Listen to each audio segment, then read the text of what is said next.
We talk weeklies after the talk on WPPMLP Philadelphia 106.5 FM. We talk weeklies after the talk with your boy Charles Gregg and a beautiful Lauren Sizzle. and a beautiful.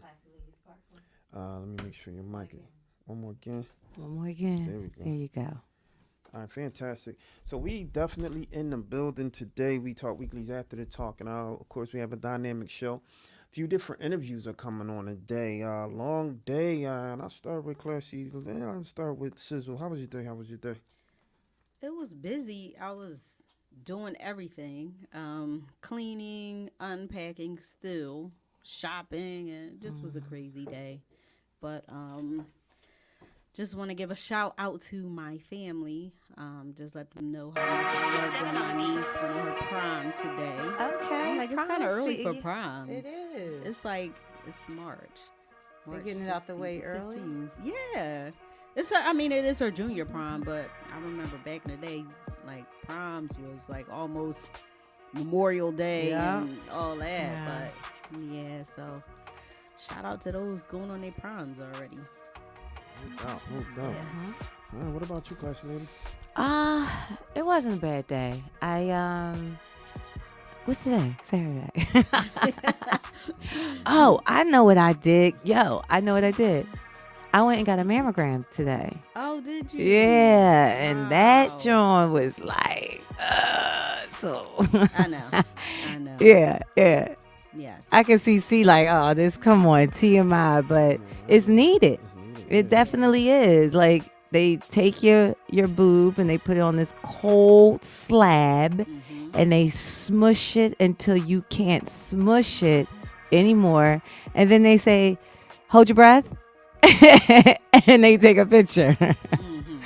But that amount of pain for that amount of time is needed so that you can prevent things that are of a bigger picture. So it hurts when you get that done. It hurts. Yeah. For some women, they say no, but for the most part, especially if you're like on your monthly or something. But yeah, that's just tissue. It's so tender. Yeah, and they like, when I tell you smashing it, it's literally like taking two plates and really like holding Turning it into a pancake. Yes, because you have to flatten the breast out almost as if it were a hand so that you can see if there's any type of suspicious lesions or other type of things, tumors or anything that they can see, calcifications. And then women with dense breasts, they have to go through it too. But men get mammograms as well. If it's something suspicious that they feel or something, they would have to do it, or an ultrasound of the boob. I didn't know that. Okay. Yeah. So, what about you, C? Busy. Been running around all day. It's crazy day. Can you give us a little bit more detail? So. Thank you and God bless. Yeah, pretty much. I'll be ready for the show. Going backwards on my day. It's just a long day, long, heavy day. Is it still baseball season? Yeah. Oh, yeah. That's another thing. My son, his season start next week. Okay. So getting him prepared for that. So he was working out. It's unfortunate that I had a conversation with this lady, and maybe I'll see if she'll come on the show. Her name is Dr. something Duckett Lee. She is the daughter of one of the last, well, he just passed away, but he was one of the last remaining Philadelphia Stars players for the Negro League. Oh, wow. Yeah, and they talked about how racist the organizations used to be when it came to their league, and how black players wasn't supported, right? And so when we get to young men playing baseball, it's not a lot of black boys playing baseball anymore. I don't really know what that is. I can from experience say that the fields around the neighborhood aren't good at all. The football fields look good, right? The basketball courts, I think they don't think about baseball, right? And we used to. Yeah, we used to. Yeah, right? we used to. They stopped. And so, he's on a team where he's always like the only black boy. Wow. But my son is cool. Like, my son gets along with everybody, right? Yeah. And so that's cool. But it's just, unfortunate to see that it's still like that even today, right? And so they need to do some type of marketing or promotion to try to get black boys, Do to you play think? with. Do you think it's because one MLB is the highest paid sport? Yeah. So is it because that they're not promoting it that it's the highest paid sport? You think? Because if it is, that's an incentive itself. Yeah. No, I mean, yeah, they don't promote it like that. I think most people know that baseball pays pretty well, but I think it has a lot to do with, boys not having ready access to it, right? One, I think when you got baseball or basketball, you can go outside and literally play basketball by yourself, shoot around, right? Football, you can probably use two people, throw the ball back and forth to each other. Basketball, you could have one-on-one, baseball is a little different, right? Because you can play catch with another person, but in order to truly play the game, you need a few players to play the game. You got first, second, and third baseman, right? You got a catcher, you got a pitcher, right? And then you have the outfield, right? Then you have the shortstop. You have a lot of players to the game, so that could be a part of it, right? But it also could be just it's pretty expensive. It costs a lot, It's just the getting on the game, getting the equipment, your cleats, getting your bat. The bats alone, I'm like, gee, the bats alone, you can pay up to $300 for a baseball bat. For a kid? For kids, yeah. Because it's small. Yeah, well, it's not that it's small, it's lighter, right? Yeah. But well, for them to handle, I would think, why would it be? It sounds like that's the adult price. I know, right? Well, the adult price, I seen $1,000 bet. Crazy, right? So I'm not sure. It could be like it called. Then you gotta get the cleats, you gotta get the uniform. Sometimes, if you're part of a league, they give you the shirt and the hat or something like that. But yes, See, that's the type of stuff though donations should go to. That's right. That keep kids off the street to say, hey, your parents don't have to worry about it. You don't have to think that you can't be a part of this. Yeah. It's already done. Yeah. So that was my day. I don't want to get too deep into that. It's just a lot. It's just interesting. I think we got to do better with marketing. Little boys playing other sports than just basketball, right? And and girls. And girls. I'm specifically talking about the little boys right now. I know. But that's not to take away from that. I'm just talking about my son in relation to my son. So when we talk about having them go out to play, right? We have to give them options. And basketball is a good one, but there's other options than basketball, right? And that doesn't get amplified enough. But needless to say, I support all the children who want to do something. Keep active. I'll say join every sport. The girls too, join every sports on his team. This girl, it was little girls who was playing with him, so that's cool. And so I just say when it comes to like the BIPOC community, but I say the Hispanic community, they heavy in baseball. They really heavy in baseball. But yeah, when it comes to the black folks, where y'all at? We need y'all out here. We need y'all playing baseball. We need y'all out here. We need other sports like rugby. I don't see a lot of rugby. Even hockey. Where y'all at? I was watching. What's the tossing one? It escapes me. Oh, that little beam. Yeah. Thing. Hacky sack? Is it hacky sack? Nah, it's an cornhole. Cornhole. Okay. Cornhole. Yeah. They have like $20,000 and $50,000. What is it called? The competition stuff. They have that where you competitive cornhole. They do. And it's very rare to see a black person up there. I watched it and I was like, wow. And they're good. Yeah, I've seen a couple black folk. Not competitive on a league or anything, but I've seen TikToks and stuff like that. Yeah, no, this was competitive cornhole and they was winning big money. I mean, $50,000 and $60,000. So I even seen the rock toss into the lake. You know how you spin a rock and it and it skips. Oh, skip. Yeah, that's that's a thing. That's a whole little tournament. They got fishing. They got boating. Rowing. I think that's another crew. I think, where y'all at? We need y'all on these non-traditional sports for us. We need y'all there. Polo. I forgot the name where they jumping over the I think that is still part of polo, or polo's a little different, right? But we need them in these competitive sports, the non-traditional sports that black folks wouldn't normally come on. That we need to see them a little bit more, for sure. No doubt. So let's jump right into it. You ready, classy lady? Because we're running a little late. Let's jump right into it. You ready? You ready? Sizzle. No.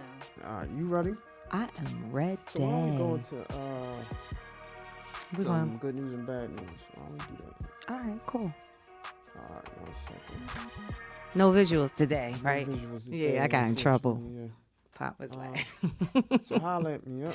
All right, y'all. In 2010, Google withdrew from the mainland China due to censorship issues. So listen up for people who want to know why TikTok may be banned. American apps like Google, YouTube, Instagram, WhatsApp, and Facebook are blocked in China for not complying with data collection and content rules. China criticizes the U.S., but it supports its own. The TikTok ban is likely to pass because U.S. officials have expressed national security concerns about TikTok sharing data with China or manipulating content. This TikTok definitely denies.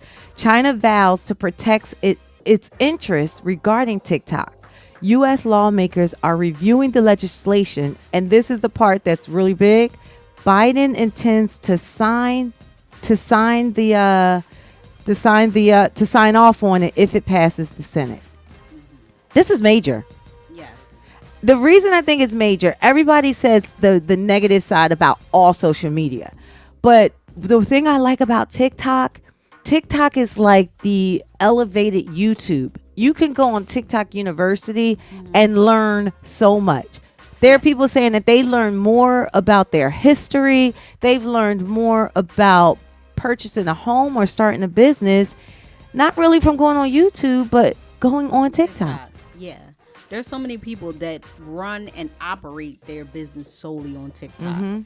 Like they do their selling on there. They they have a whole commerce, e-commerce, and it's basically on TikTok. So what are people going to do as far as their businesses? Well, on the other end, because of where China stands, and we can look over at how they run, that country over there, do you think it's a good idea? Because sometimes they say, hey, look at what other people are doing if it's being beneficial for them. Exactly. But didn't Biden just set up his account on TikTok, and then now he's talking about he's going to sign his bill if it hits his desk? Right. Oh, wow. Yeah. Well, we'll see. Yes. All right. Well, in other news, this one is for people who, like myself, signed up for the PLF, the Public Service Loan Forgiveness. So this is good news.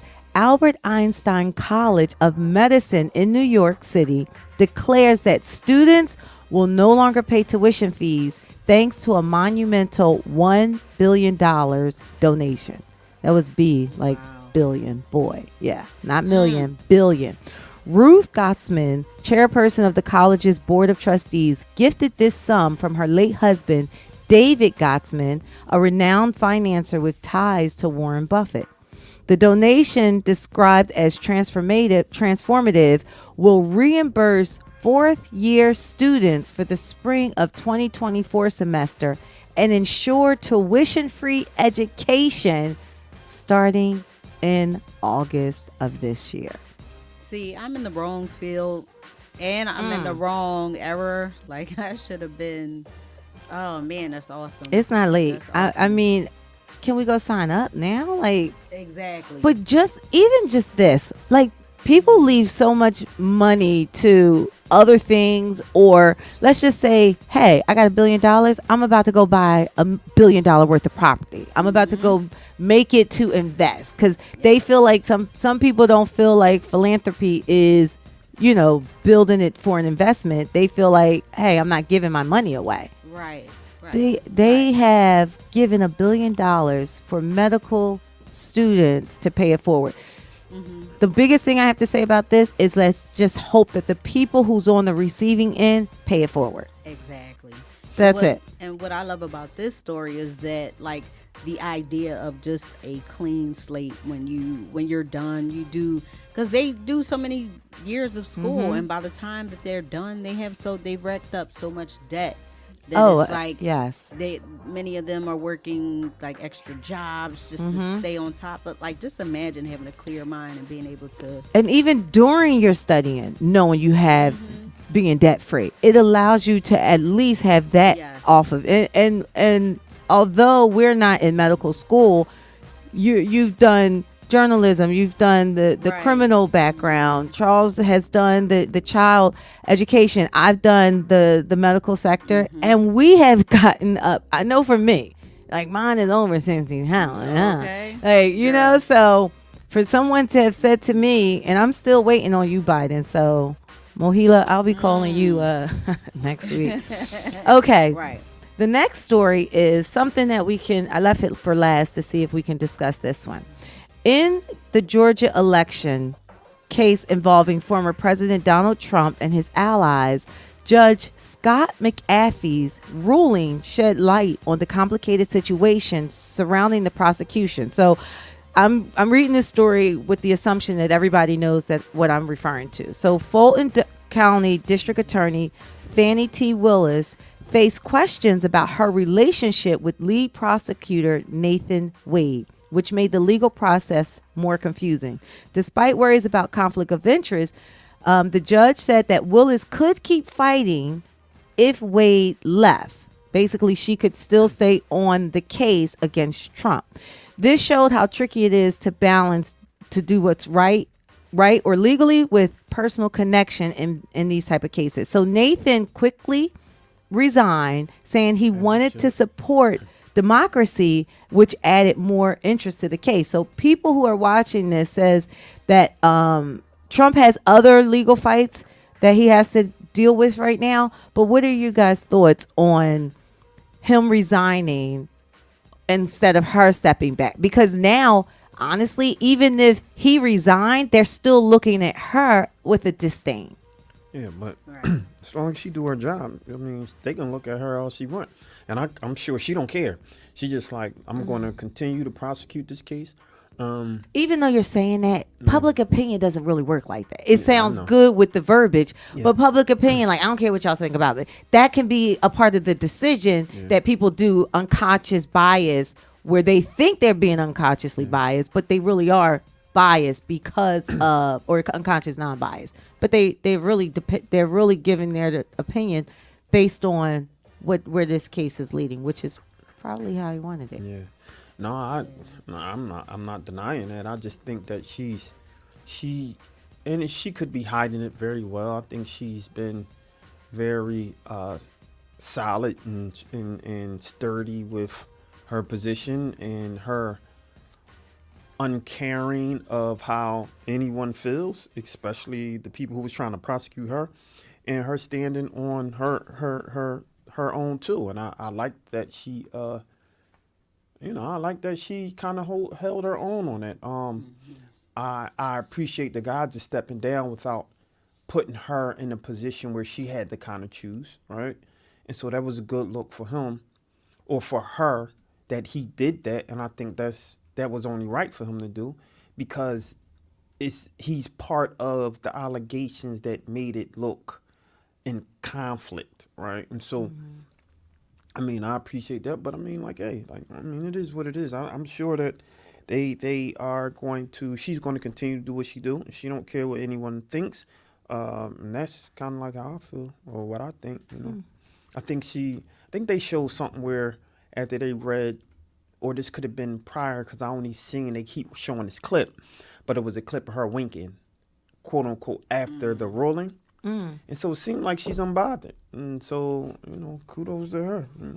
What's your take on it, Sizzle? I am glad that he did step down. I know they're still going to be looking at her like, you know, because of the whole thing, the whole relationship and all that stuff. And they're still going to be looking at her. But I'm glad that he did step down, because it's like, now what you gotta say. I mean, that's just my opinion. Like now that you, what Should you it- gotta say. Should it ever have gotten to this? And do you think they're still in a relationship? No, I'm not surprised that it did get to this because they were fishing, they were looking for something. But like it should have never been about her and her relationship with him. From the beginning. Right. Honestly. Did they break it off? I thought I don't know. We really don't know. Right. They said that they did. I mean, she said that, she was insisting that he didn't pay for anything. She paid for her own stuff. Even when they traveled, she paid for everything for her stuff and he paid for his. But it's like, that should have never even been. They honestly, I don't like how they made a mockery of her. And then when she was so upset, obviously because they put her on the stand pretty much, they try to give her a name like Angry, and you know how they always do that. I got mixed feelings about that because I'm kind of like, why did this happen to begin with? And it just is what it is. It did put a stain on it. But Well, one thing I can say is that what's the Alicia song? This girl is on fire. She gonna be on fire for what when she goes against Trump because it's almost like let the pit bull out. I think that's where you're gonna see the rah, like you did this to me. Watch this. So we'll see. We'll see how it goes. I mean, that's my personal opinion that she gonna be like, oh, okay. See who last laugh. So yes. But that was your good news and your bad news from your girl, Classy Lady Sparkle. If you, as we always say, if you want to donate, you can go to our Cash App at $ We Talk Weekly. We appreciate when it jingles, but we like to hear it full. And don't forget that if you can't give anything to us financially, then you can actually follow us on all our social media platforms at anything, everything We Talk Weekly, or comment, share, go to our website, sign up for our newsletters, and tell somebody about us. No doubt. We'll be right back, ladies and gentlemen. I'm your boy Charles Gray with the beautiful Lawrence and the beautiful Classy Lady We'll Sparkle. be right back after this. We just want to get a little background as to who the Fantastic Noise is and the noisemakers, if you can let us know. Yes, absolutely. So once again, I am Fantastic Noise. I am the original noisemaker, so no one's going to make as much noise as me, okay? And right here we have the Noisemaker Band. This is only half of it. The other stuffs are upstairs. My Kevin Lamar, Lonnie, and Dobbs, who are the actual band members. These are the background singers. And we came to make some noise. We came to bring that noise today. That's what we try to do. That's it. Right. Yeah. And how did you guys get together? Oh man, so it started with, I've been doing this on my own for almost 3 years now. And man, I guess each of these people here have different background stories. Most of us went to the same church together and we just kept going. This one, her, this is one of my assistants here, one of like my biggest supporter, my biggest shooter here. She's an assistant. So we just been building, and the same thing with upstairs with the band, just meeting through people, kept networking, kept seeing, and it was just like God ordained. Bam, here we are. Awesome. Yep. Well, could you guys do We Talk Weekly a favor? Yes. Can you give us a drop in a melody type way? Oh, a melody type way? Yes. Okay. So We Talk Weekly? Yes. Okay, so we're going to do something like this. We Talk Weekly, come and hear us. We Talk Weekly, come and hear them. We Talk Weekly, come and hear them. We Talk Weekly, come and hear them. We Talk Weekly, come and hear them. We Talk Weekly, come and hear them.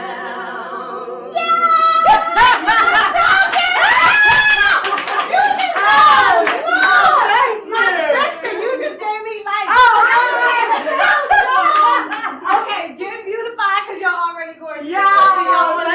Thank you very much. Thank you. We Talk Weeklies after the talk on WPP MLP Philadelphia 106.5 FM. We Talk Weeklies after the talk with your boy Charles Gregg and the beautiful Lawrence Sizzle. and the beautiful. Classy Lady Sparkle. And we're here at We Talk Weekly. We're having a lot going on today. Waiting for our guest. I want to circle back to one of your stories, though. You mentioned, what was the 3 stories that you mentioned? You talked about your court case. We talked about, the TikTok being banned. Right, that right there. I want to talk a little bit about that because I have a different opinion on that, right?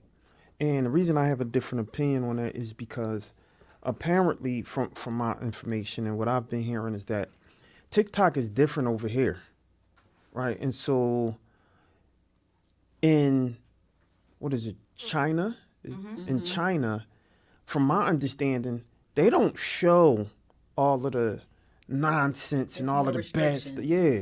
True. Right? And so why are you okay with blocking it over there, but not okay with us blocking you over here?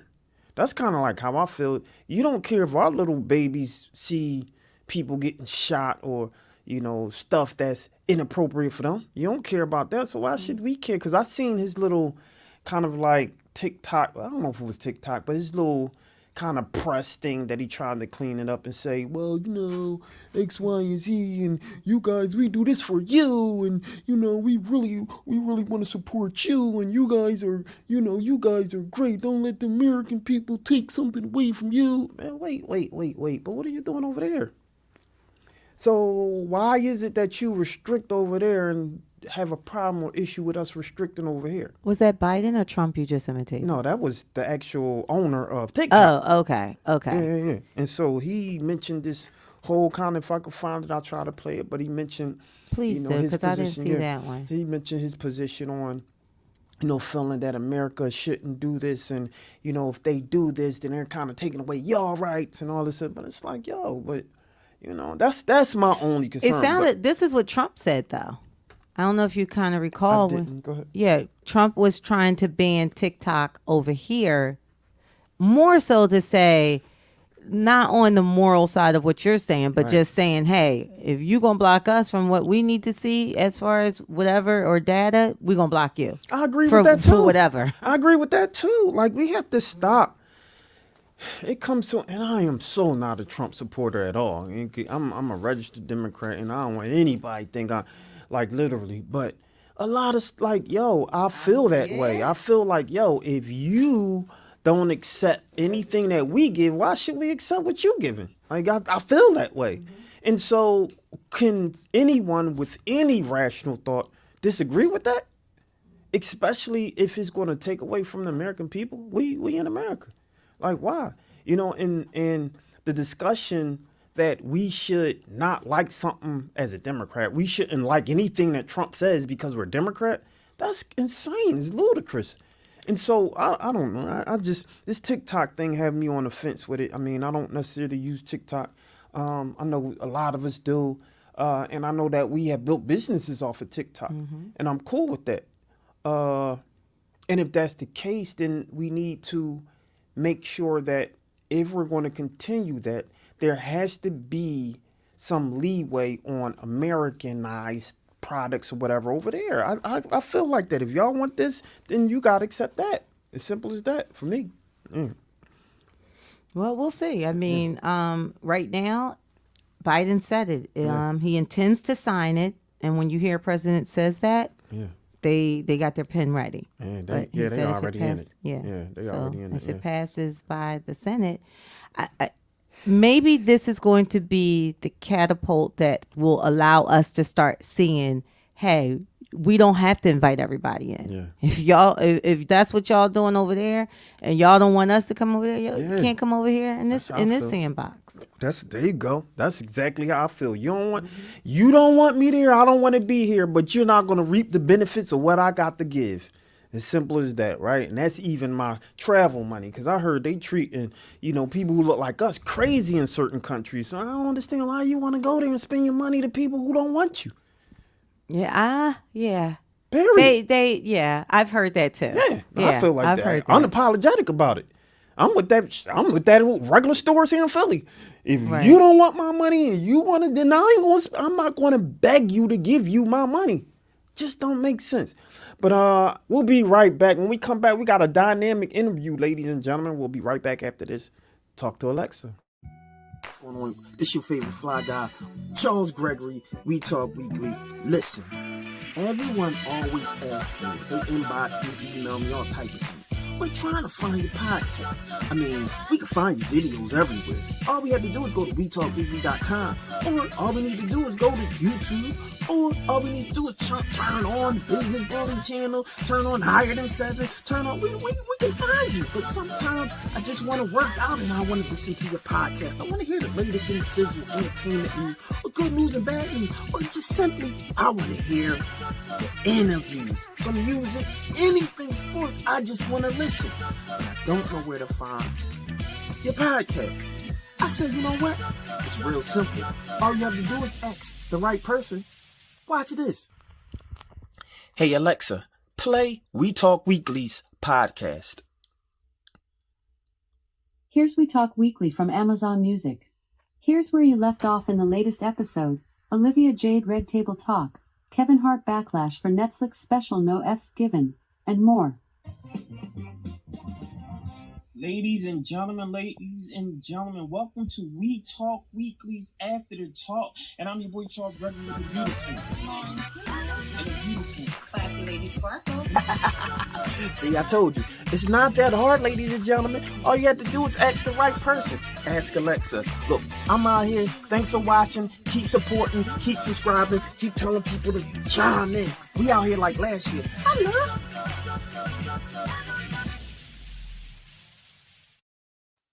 We Talk Weekly's After the Talk on WPPMLP Philadelphia 106.5 FM. We Talk Weekly's After the Talk with your boy Charles Gregory and the beautiful Lauren and the beautiful Classy Lady Sparkle. Classy Lady. Tell me who we have today. Who do we have today? Absolutely. Today we have Clifford Gray's anthem with Grammy winner Lecrae weaves his life with NYC, resonating with impactful lyrics, awarded Rapzilla's 2023 Song of the Year.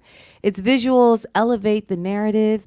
Notable performances include NYC's 50th year hip hop celebration alongside Kid Capri and Curtis Blow, highlighting Gray's commitment to uplifting others. Y'all already know what to do. Let's give a warm We Talk Weekly welcome to Mr. Clifford Gray. Hey, looks like he said he can't hear us. You can't hear us, my friend? You can't hear us? These computers world now. What can Maybe he can go out and come back in. Yeah. Or do you want to do the phone thing like you've done? Let's go out. He said and he come can't in. hear you guys. All right, so we're gonna have to, cause I'm sure that they. Hold on one second. You're putting the chat. Ladies, hold on one second. All right. Well, let's get more into Mr. Clifford Gray as they try to work on this. It seems like he has a very extensive bio, Sizzle. It looks like Kid Capri, MC Nice, Chuck Chill Out, Special K. Ooh. Yeah, I mean, he got heavy some. hitters. Yeah. Yeah. And I love that song, City of God. That is hot. Like, that is hot. It just gives you so much energy. And, like, I'm a hip-hop head. Like, I love hip-hop. And hip-hop just has so much influence on the black culture and entertainment. Even different, just everyday life. You see how we're on the heels of 50 years of hip-hop. And there's so many things that are going on. We haven't even cracked the surface, or so to speak, of just the nuances and the intricacies of hip hop and its impact on just culture, pop culture, black culture in general. So I would love to hear, once we get him back on, Mr. Gray back on, I would just love to hear his thoughts on that. And Same here. Yeah. And it looks, and I talked about Alicia Keys earlier with This Girl Is on Fire, and Me Too being on fire with God. So it looks like he has a single called The City of God, and basically breaking free from Christian genre constraints and just, talking about that. And, it's a lot of songs that some people consider secular music, but it's definitely gospel. It depends on who you look at. So, is he back on? All right, let's go ahead and talk to Mr. Clifford Gray. Welcome. Can you hear welcome. us? Yeah. All right. So he can hear us, but we can't hear him now. Oh, Okay. wow. My. No, we can't hear you, my brother. We- But you can hear us now. We're gonna work this thing. He like, He said, "I can hear. yo. We can work I this thing out." know. We're going to get it together. We're going to get it together. Please put that hat back on because I love it. I love it. I love that hat. That hat is hot. I need one of those. Yeah, maybe he can try to go out and come back in again. All right, because if he heard us on the All flip right, so you side. probably you no, we still can't hear you. So you probably hit that's all right. That's all right. So this is what I want you to try. I want you because we're gonna talk. You're gonna talk. I want you to go in your settings, and then you're gonna see something that says audio, right? Something that says mic. Make sure that your mic is pointing to whatever microphone that you have, and we'll just kind of play with the settings, and then you should be able to. Something should work in terms of whatever mic that you have. If it's your computer, it should say like computer microphone or something like that. If you have an extended microphone, something like that. Yeah. So go out, come back in, and we're gonna continue from there. So, one thing that when we get into trying to work out a lot of these computer glitches, that's what technology is, right? Technology I have a question does this. for you. Yeah. What was the song that made you fall in love with hip hop? Symphony. The symphony. Snow rap. Like that just pop. The symphony or anything from Big Daddy Kane, probably raw. But the symphony, definitely the symphony. The symphony, like, I don't care who's first or who last. Molly. But you better drop this beat on the drop of a dime, baby. That right there. Man, it was crazy. Everybody got their little part. All right, what's your part of whatever song? Same question for you, Sizzle. Oh man, it's so many different ones. I'm like, I don't know. I want to say Jay-Z. I want to say Big. I want to say. But it's only one. That like the first time you heard it, you was like, oh, there it is. I want to say Bonita Applebum. Wow, that's That a was good one. of my faves, one. like, Bonita Applebum. Got it going on. Bonita Applebum. That was too soft for me. That was too soft. I Of like course, that. I like though. Eric B and Rakim and Yeah, that's all what that. I ain't no those joke. Now see Like- that's what it was. That's what it was. It That's was the thing. between Eric B and Rakim and EPMD. Yeah. But I remember being a kid listening, pushing pause. I dig into my pocket, all my money spent, so I did deeper. Still coming up with lint. So I start my mission, leave my resident. These president, like it was just like. Remember when you used to write it down? Like you That's used to what I said. write Yeah, down? I would remember. I would remember listening, and I'm aging myself, but I remember when it was just AM before we went to FM, and when Yes. Lady B got on. You know what I mean? Yes. Or I remember listening to LL.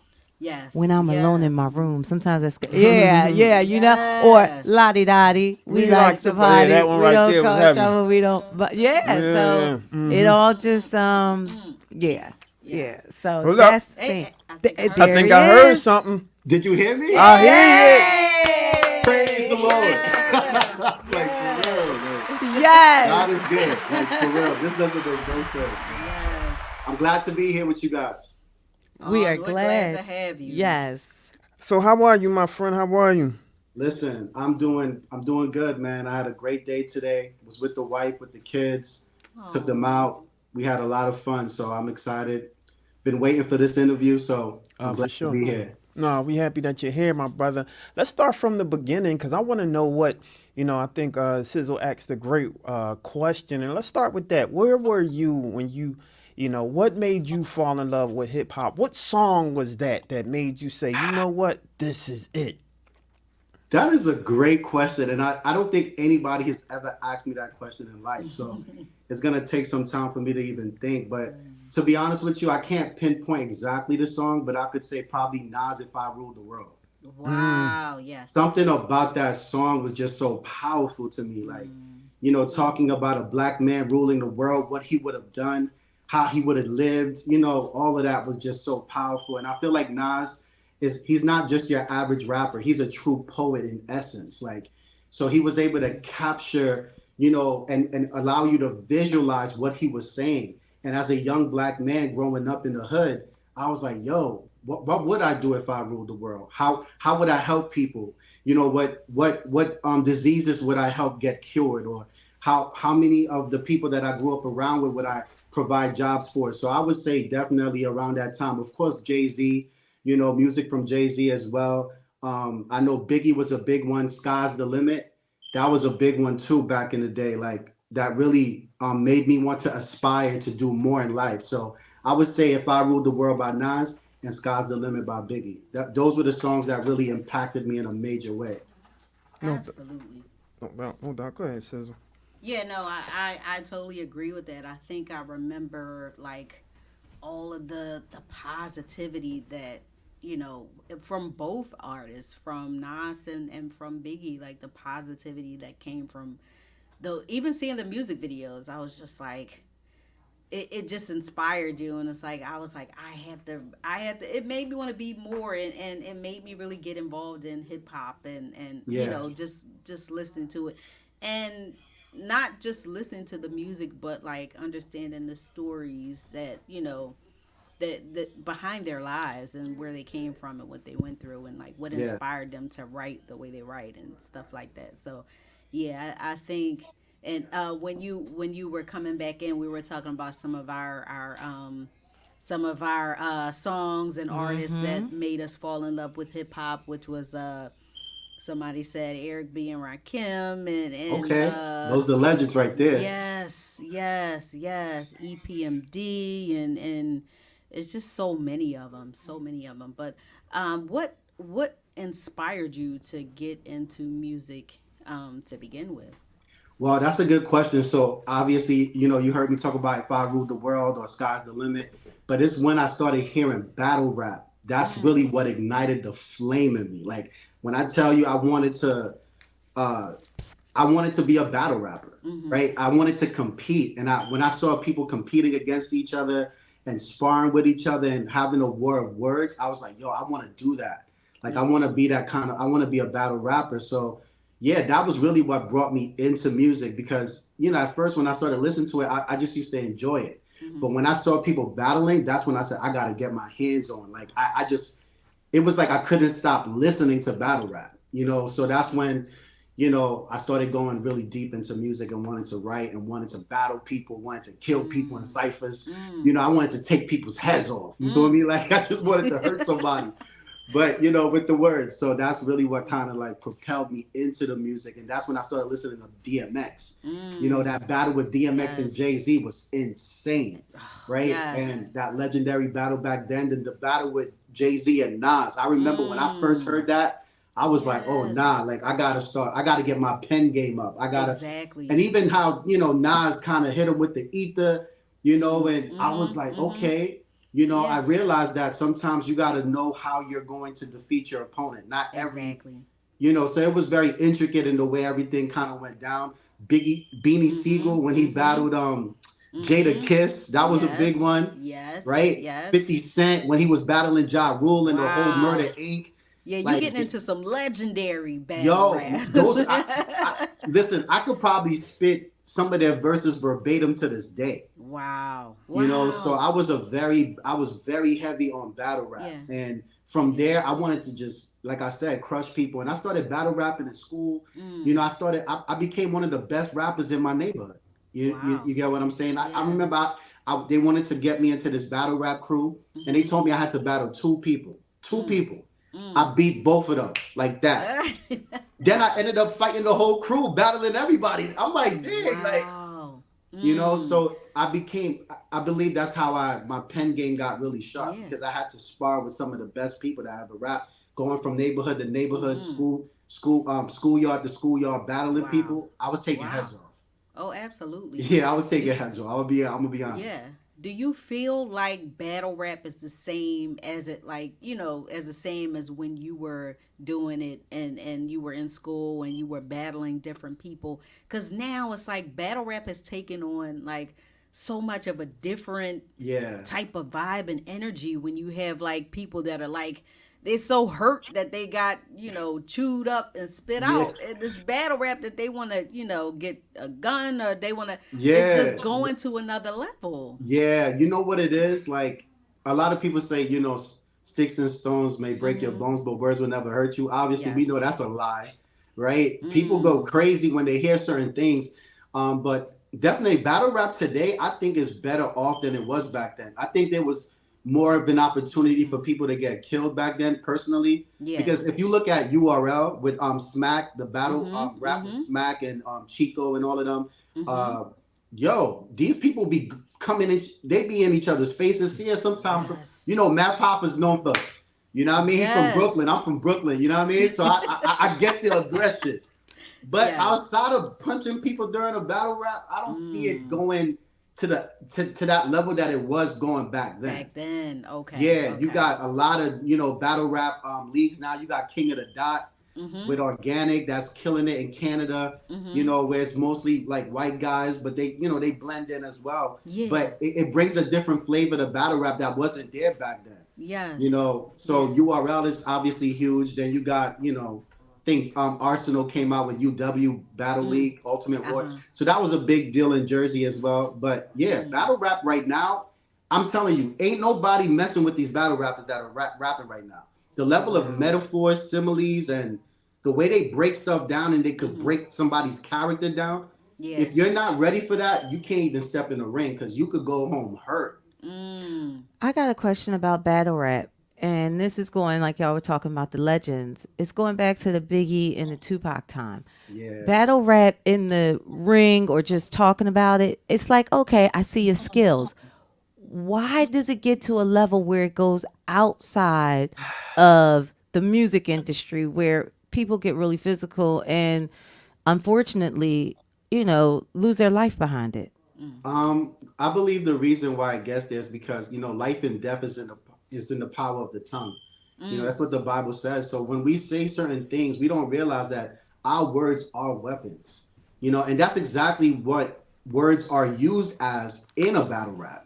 Yeah. And so sometimes you're thinking like, yo, I'm just showing my skills. But when you're humiliating someone, you're breaking that person down in front of their peers as well as some of their enemies. People that they, especially, guys, when they see beautiful women around, like some of the women on this in this conversation right now, and they're getting humiliated in front of these beautiful women, like, yo, it's time to fight. Like you ain't gonna play me in front of these like girls watching and all of my friends watching. Now they laughing. They came to support me, but now they laughing at me. I'm a joke now, so I gotta prove that I'm not that. You can't mess with me. So yeah, you could beat me in a battle rap, but can you beat me in a gunfight? Can you beat me in a if we throw these fit, so if they lose one way, they're gonna win the other way. But like I said, I'm not gonna put a bad stigma on it because there's been so many battles where people get crushed, and I can still see the sportsmanship. So I do want to give a shout out to battle rap now because back then I feel it was more dangerous than it is now, to be honest. So yeah, absolutely. So let's get into this former Crip turned pastor. Let's talk a little bit about that. Let's talk. Yeah. So how did that, I guess, like, what got you into, being a Crip, and then what made you transition into, like, becoming a pastor? Yeah. So that's a really great question. So pretty much, like, from the age of, I would say about like 9 years old, like I was already introduced to the gang lifestyle, right? I wasn't a Crip yet, but I was surrounded by Crips. And a lot of the young people in my neighborhood, we started out very early in gang life, even smoking little cigarettes, things that kids do, trying to run around the neighborhood, fighting and things like that. So when the older Crip dudes in my neighborhood saw like what I was getting into, fighting, I wasn't afraid to kind of assert myself in certain situations. Even as a youngin' inside of the park while they were smoking their weed, they was like, yo, I love that little dude right there. Yo, that little dude got heart. You get what I mean? And as a young kid, you listening to some older dudes say that, yo, you feel big. Like you feel like, yo, you one of those guys because you looked up to the gangbangers, you looked up to the gangsters, you looked up to the drug dealers. And so at the age of 12, I ended up becoming a Crip. It was an older Crip that put me under his flag, was like, yo, you running with me now. I was like, all right, you know what I mean? Like, and I feel like I was looking for that fatherly figure at that time. You know, my father, he was in my life, but I feel like he was always busy working and stuff like that. So he wasn't somebody that was actually, you know, paying attention to what was going on as much as I would like. And so I guess that absence brought that guy into my life, and that's when he began to show me the ropes. Bro, he gave me a Crip Bible. Like, you know what I mean? So I started learning about everything Crip. And I kid you not, I was indoctrinated. So basically, I would say that I became like a demonic evangelist. Because once I had my Crip Bible and I learned my codes and I learned how to stack, like, you know what I mean? I learned how to throw up everything. And yo, I was like, okay, now let's go and recruit. So I began to evangelize, not realizing that that's what I was doing. And I was getting other young people to join this gang and stuff like that. And now we run in the streets like some rugrats. You know what I mean? But we got box cutters on us. We got knives on us. We got hammers on us. We jumping people for no reason. We getting other people into the gang. You know, there was at a time that people was paying me pop money just to be in the gang, like for safety. They was paying me money every week. So I looked at it like it was a hustle after a while. You get what I mean? And, you know, living this lifestyle, selling drugs, cutting school and all of that. Eventually it came to a head because I was selling drugs. You know, I got robbed a few times. I was robbing dudes. It was a lot of things going on, and I was smoking a lot of weed as well. And I think that what ended up happening is that there was too much prophecy on my life. Like there was a prophetic word that was released over my life years before I got involved in all of that. And they were saying that basically I was going to be a pastor. I was going to be a preacher. God was going to use me for his glory. But obviously, you know, I was young. I ignored that. I didn't believe in God on that level that they did. And I didn't see him the way they was trying to portray him to be. But eventually, you know, I smoked so much weed that I ended up getting a nose and a throat infection. And I remember just coughing up a lot of blood and stuff like that. And I went to the doctor, and the doctor told me that if I didn't stop smoking, that I could die. And pretty much is because if I kept smoking, it could burn a hole through my throat because the lining of my esophagus got so thin from all the smoking since I was like 9 years old that now if I kept smoking, it could burn a hole through my throat and I could die from suffocation. And I remember hearing that, and I was like, oh my God, like what do I do? He was like, you got to stop smoking. If you don't stop, you can die. And I was like, okay. So he gave me some pills or whatever the case. I went home. I was coughing up blood. My mom is making tea for me, trying to remedy the situation. She don't know that I just came from the doctor and what he said. Went downstairs. Doctor said stop smoking, but what do? Roll up another spliff, roll up another joint, and I'm blowing it down. But this time around, like I can feel my mortality. Like this time around, it's not pleasurable. Like I can, as I'm smoking it, it literally feels like fire entering into my throat. You get what I mean? Gosh. And at that point, I was like, yo, I guess I'm gonna die because obviously I can't stop smoking. I can feel the flame in my throat. I know what the doctor said is real because I can feel it. So at this point, I'm like, God, if you're real, save me. Like, hold that thought real quick. Because this story is wow. If you're going to save me, wow. Hold that thought real quick. We got to do it. Station ID real quick. You're listening to WPPMLP Philadelphia 106.5 FM. We talk weeklies after the talk with your boy Charles Gregan and beautiful Lauren Sizzle. So let's jump back on there. The doctor said that you could potentially die, and when you heard that, finish the story. Yeah. When I heard that, I was devastated. You know, when I heard that, I literally, in my mind, I was already dead. Because in my mind, I'm like, how am I going to stop smoking? I didn't realize that after all those years of saying that, yeah, I'm not addicted to it. I was addicted to it. And now I can feel my mortality, and I'm a young man at 17 years old. So I'm like, yo, this is crazy. Like, I used to poke out my chest and feel invincible, you know, but I can't do that anymore because now I know that I can possibly die, and I can feel that like life is slipping away from me. And so I go to my basement after the whole situation was said and done, and I'm smoking a spliff, I'm smoking a joint. And as I'm smoking it, I can feel fire in my throat. Like it's burning my esophagus like really bad.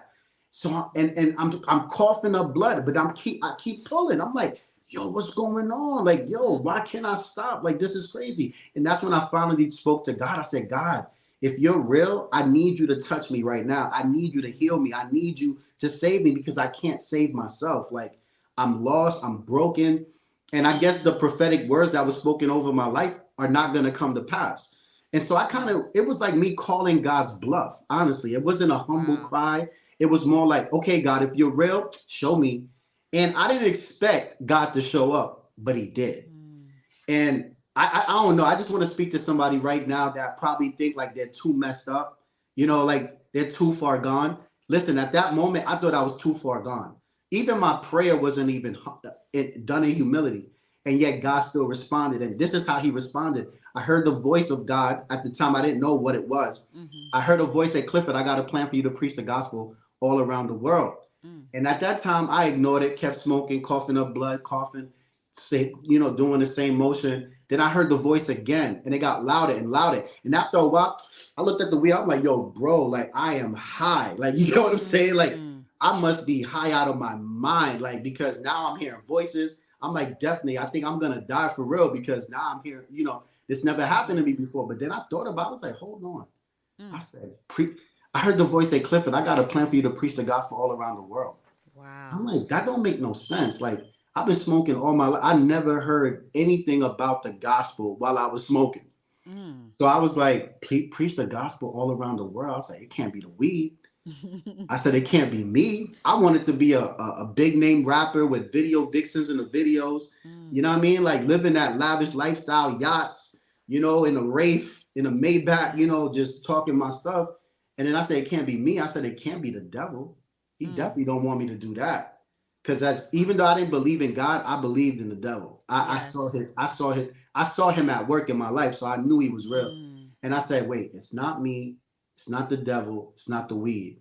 It can only be one other person. And that's when I finally was like, God, if this is you, help me to get off these drugs. Help me to go back to school to get the grades that I used to get, because I was a straight A, B+ student at the time. And I said, whenever I speak, let people know that it's not me speaking, but it's you speaking through me. Wow. And I said, God, if you do these 3 things for me, I will praise your name until the day that I die. And I remember just throwing away the spliff. It was like this long, which that was the first miracle in my life. Yes. Just throwing a spliff that long away. It was raining, so there was no way to pick it back up. So I knew that was like a final thing. Like, it was like, okay, I'm walking away from this. Wow. And then I went upstairs and I'm coughing up blood and my mom's making tea. And then Tuesday comes, which is prayer night at my mom's church. Now, I barely went to my mom's church because I used to steal like, from the collection plate. Like, I was bringing a lot of people in the church into like smoking with me. And so I had a bad rep at the church. So I went that night. And right before I walked in, I heard the voice of the Holy Spirit say, when you get in the church, get on your knees and put your head in between your knees like Elijah did. I had no idea who Elijah was. I found out years later that there's a literal scripture in the Bible where God tells Elijah, the prophet, to put his head in between his knees. And I found out that it was a sign of giving birth. Had no idea at the time, none of this. I'm not a Bible scholar. I barely listen. You get what I mean? Yes. But I heard the voice and I did what I was instructed. I promise you, when I did that, I got on my knees. The Holy Spirit just fell on me like a wind. Boom! Like, I'm talking about, like, everybody in the church just started speaking in tongues and praying out loud and crying and all of these things. And my church at that time, I'll be honest with you, people didn't even believe in speaking in tongues. So I'm just like, what the heck? I knew people personally who did not believe that I was praying out loud in tongues. I'm like, okay, so I bowed down before the Lord and I was crying. I was like, okay, God, I started like asking for forgiveness for all of my sins. Like, God, forgive me. I'm so sorry for everything that I've done. And that was my first time really confessing before the Lord. And as I was doing this, I saw this bright light, like on the left side of the room, but I didn't want to look at it because I was afraid. I didn't know what was going on. And so when I finally looked to the left of me and I saw it was Jesus with his hands stretched wide open like this. Wow. And he was walking. I can't say he was walking towards me because it honestly feels like he was floating in my direction. So when he finally got in front of me, I saw his feet. He was standing directly in front of me. And then I heard him say, do you believe me now? And at that point, I said, yes, Lord, I believe. And he said, stand up. you're my soldier now.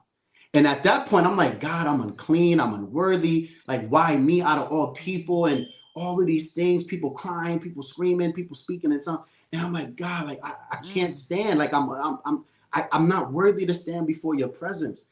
And I was afraid as well, like to stand in front of God. Like I'm like, nah, like I'm good. And then he disappeared. And the minute he disappeared, it was like somebody turning down the volume on a radio station. Like they turned, because all the prayers that was so loud, they started to go down. Wow. Slowly. So I'm like, oh my God, like they must have known he was here, because now that he's gone, they slowed down. So I'm thinking about this, and I'm like, at the same time as I'm thinking about this, I'm also thinking about how I just disobeyed God to his face.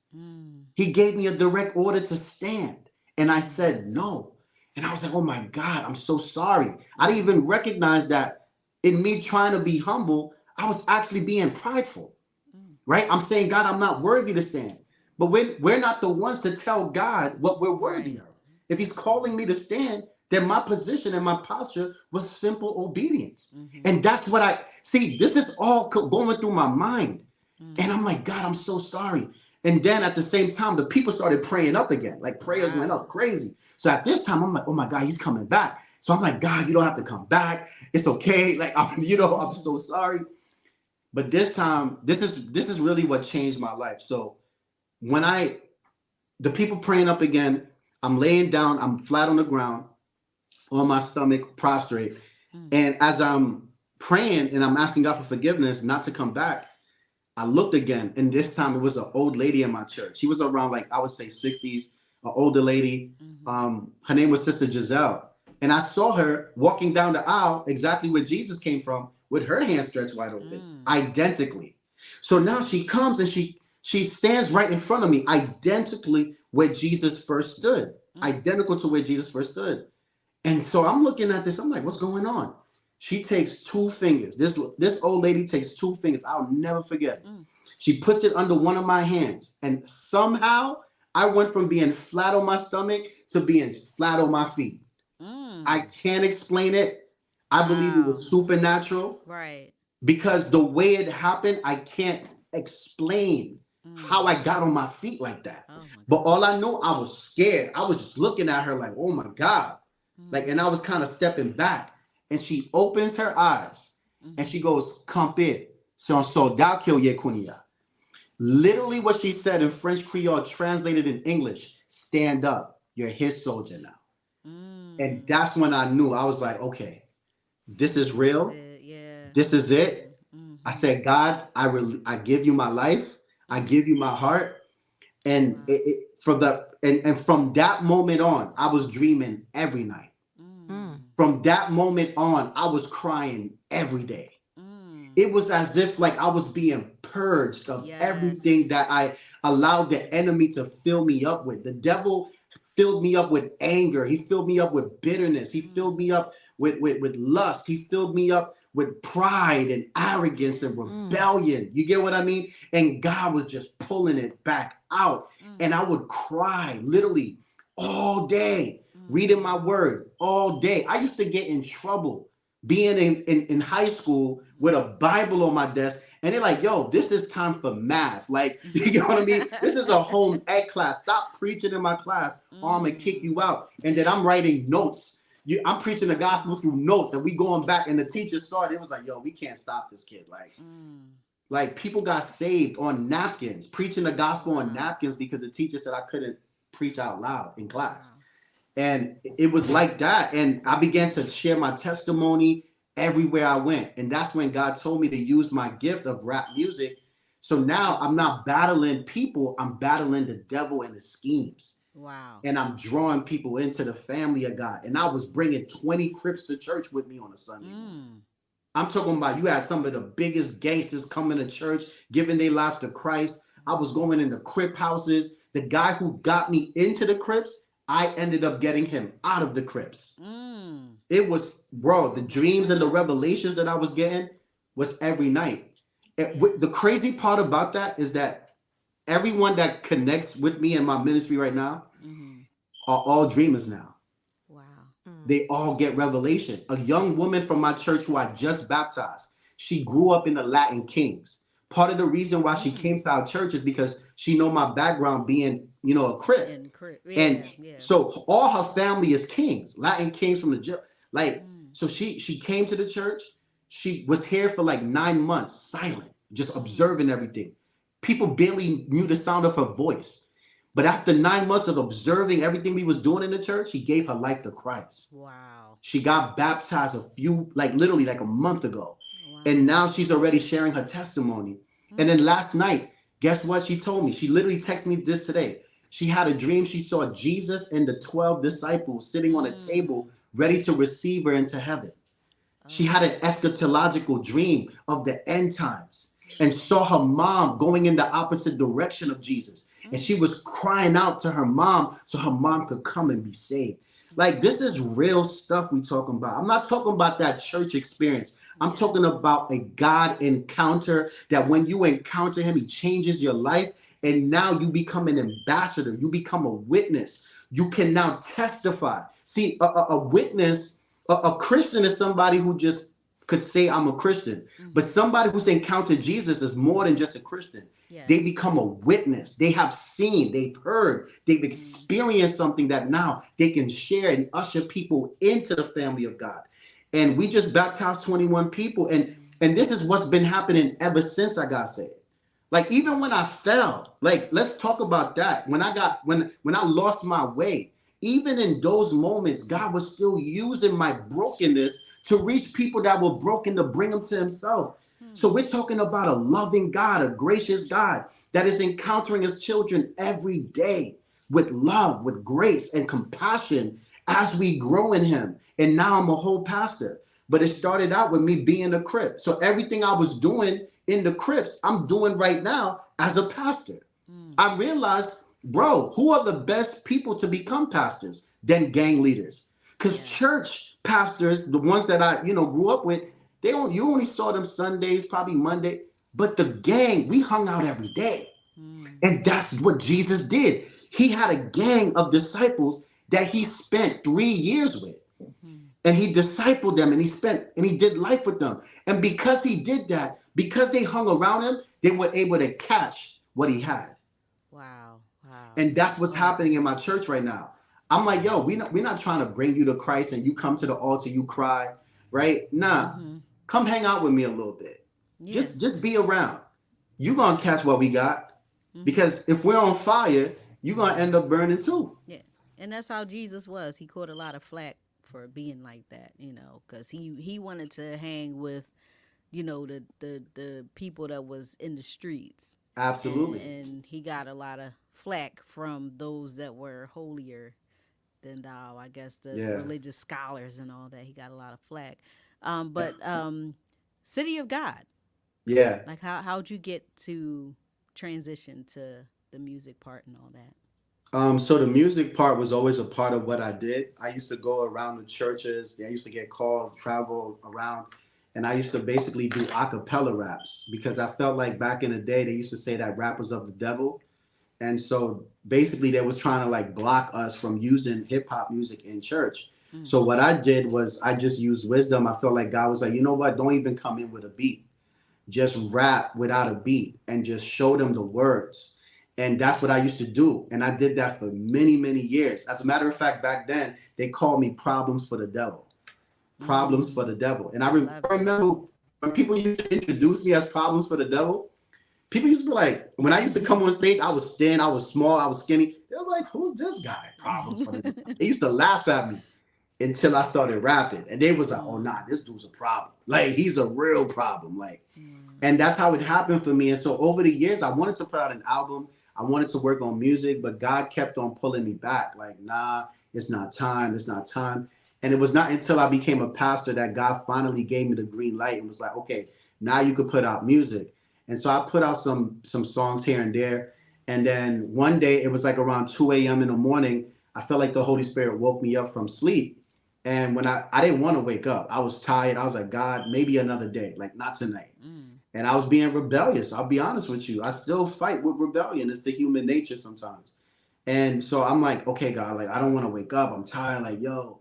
and I heard him say, I need you to write me another song. Now, I already had a rollout. I had a cover art. I had everything prepared to drop one of my other songs for this rollout for January 16th last year. And then God was like, that's not the one. And he was like, wake up. I need you to write me another song. After a while, I finally gave in. I couldn't sleep. Went to write the song. It was City of God. Mm-hmm. And God told me this song is to expand the kingdom of God for the glory of God in the city of God. And the city of God, he was saying, was New York City. Wow. Fabio Foreign, which is from my neighborhood, from the Nine. Shout out to the Nine. He Crip, you know what I mean? Fabio Foreign, Alicia Keys, and Kanye West did a song called City of Gods. And they were talking about New York.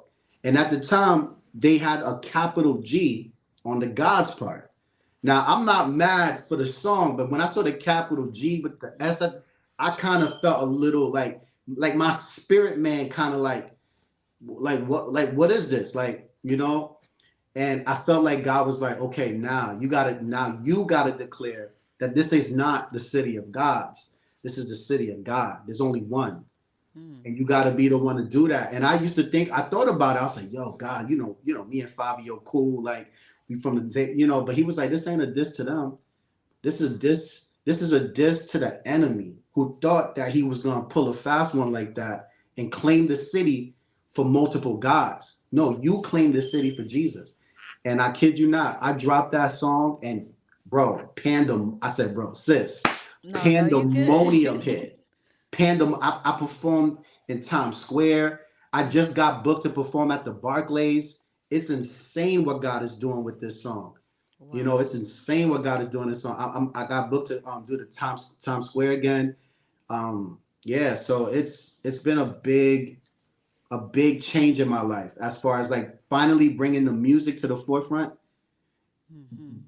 Knowing that the music was always there, but a lot of people didn't really know because God told me wait, but I'm glad I waited and here we are. Yeah, that's just amazing, and I'm so excited for the success, and because I know that God's going to open those doors. He's already been opening doors, but you know, when he opens floodgates, you already know. Yeah. So we can't let you leave without just hearing a little bit, you know, some bars or something like. Oh wow! You know, please, okay. Give us something. Give our viewers something. Okay, I said I'm respected even by the crazy in the hostel. They love me and say that I'm the Jay-Z of the gospel original, like Reasonable Doubt. I talk to the wind to see what the season's about. They think I got drunk off that blueprint juice, but I was guzzled by his spirit, so who drank who? I was illmatic before the stillmatic, but now I see the game as an empty grave waiting to fill captives. I was ludicrous before ludicrous, thinking without God that I could truly hit the top of the charts till no room could fit. I spit so they can't mix the saints with the lunatics. Like Frodo, I'm tempted by the ring on this Wheel of Fortune. I'm tempted to try spin. Don't worry about me, cause I'ma stay blessed. I knew Jesus walked with me before the song with Kanye West. Yes. That was fire. Thank you. Hey, my guy. Hey, listen, we really appreciate you coming on, my friend. I didn't even want to. I said, you know what, Sizzle, just go ahead. Let him do what he doing. He pastoring right now. I ain't even want to stop you, my brother. Thank you, man. I appreciate you. Man, after I spoke, I was like, dang, I was just going off. I didn't even mean to do that. It just, it's I guess it was just pouring out. Look, sometimes we just gotta let that creative energy go, you know, and the energy speak for itself, and you know, God is speaking through you to pastor these people that's following, and we just always want the people to get, you know, the true word, the good word, and we want the people to be led the right way. That's Amen. Why our platform has always been about solutions, not necessarily what the problems are. Everyone know what the problems are, right? Yeah. The problem for me is that we don't have any fixes. There's not enough people talking about how to fix those problems, right? Yeah. That's right. Sense. And I think you're one of those doorways to that, if that makes sense. You know what I'm saying? So you keep doing what you're doing, my friend. And before we let you leave, how can someone get in contact with you and all that good old stuff? So if you want to get in contact with me, my YouTube is at Clifford Gray Music. Clifford with one F, Gray with an A. Music. That's on YouTube. City of God. All the songs is on there. And then if you want to follow me on Instagram, Facebook, or Twitter, or all my other handles on TikTok is at Clifford Gray. Clifford with one F, Gray with an A. So yeah, you can find me all on there. For sure, for sure. So before I let you go, I gotta ask, because we gotta ask permission. We get struck every time. Do we have permission to, shoot you and listen to your music on air and all that? Do we got your permission? Yo, you got all the permission in the world. You know what I mean? You heard it right here first, right here. My God. But I want you to, if you can just do me this do justice for me. I want you to leave the people with a word. You know what I mean? Because I think people have been listening to you, watching you, and I want to give you that last word to tell to the people who may be watching or may be struggling in something and need, a little pick me up, or may be lost, and you might be able to have them found, so to speak, right? Why don't you leave them with one word? If there was one word that I could say is the word of the year that I believe God gave me for this year. And he said, this is the year of dominion. This is the year of dominion. And dominion simply means that you're here to take back everything the devil stole from you, right? There's a lot of people taking away from us, right? The world is this world is a world that simply wants to take. They want your time. They want your finances. People want your attention. People want your support. But not a lot of people are giving. And I want you to know that God has given you all authority, all power to walk in dominion. Meaning you don't got to just lag and watch what everybody's doing and follow the trend. No, you can follow the voice of God into your purpose. You can follow the voice of God and the word of God into your destiny. You can follow the voice and the word of God into things that you never thought was possible. I was on the block. I was gangbanging. I was cripping. I was smoking weed. I should have been dead a long time ago. I was supposed to do 3 to 15 years in Rikers, but God gave me another chance. If God could do that for me, I know for a fact that God wants to do it for you. So don't give up. Don't give in. Don't throw in the towel. Remember, the devil is a liar. He just sounds like he's telling the truth. So some things you're going through right now, it looks like the truth. It looks like this is what it is, but God wants to bring you out of it so you can walk in your power. You can walk in his authority. Matter of fact, not your power, but his power and his authority in his dominion, because he's already paid the price for you on the cross. Jesus died for your sins. So don't get caught up in the sins. Jesus died for your sins. He washed those away. All you have to do is accept him into your life, and everything else will fall right into place. Oh, man, listen. With that said, there's nothing else left to be said. I'm ready to stop the show. My God, really appreciate you. One more again. How can they find you, get in contact with you, and all that good old stuff?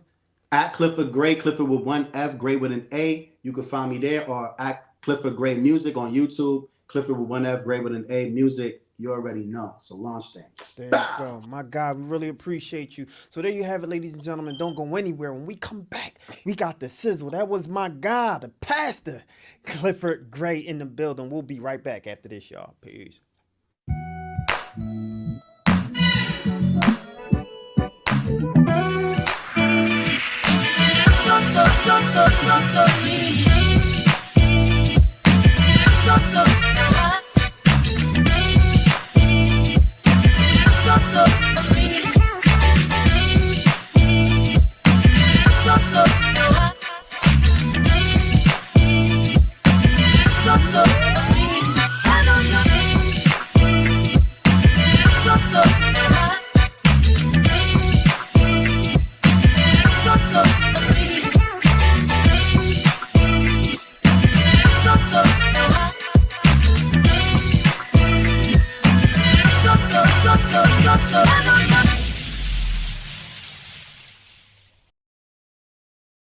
We just want to get a little background as to who the Fantastic Noise is and the noisemakers, if you can let us know. Yes, absolutely. So once again, I am Fantastic Noise. I am the original noisemaker, so no one's going to make as much noise as me, okay? And right here we have the Noisemaker Band. This is only half of it. The other stuffs are upstairs.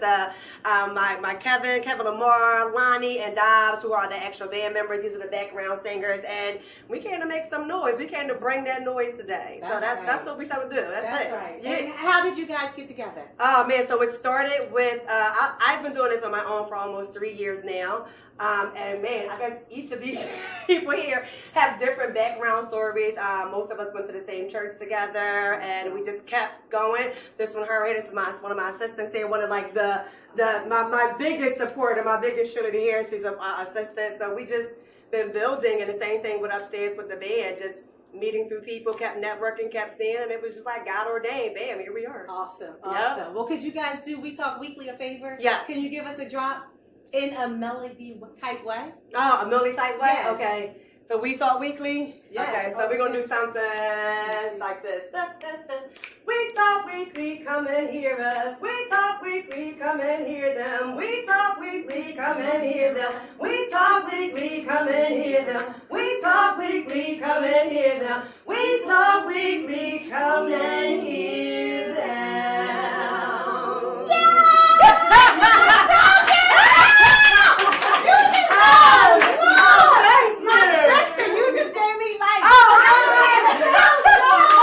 Okay, get beautified because y'all already gorgeous. Yeah, thank you. Thank you very much. Thank you.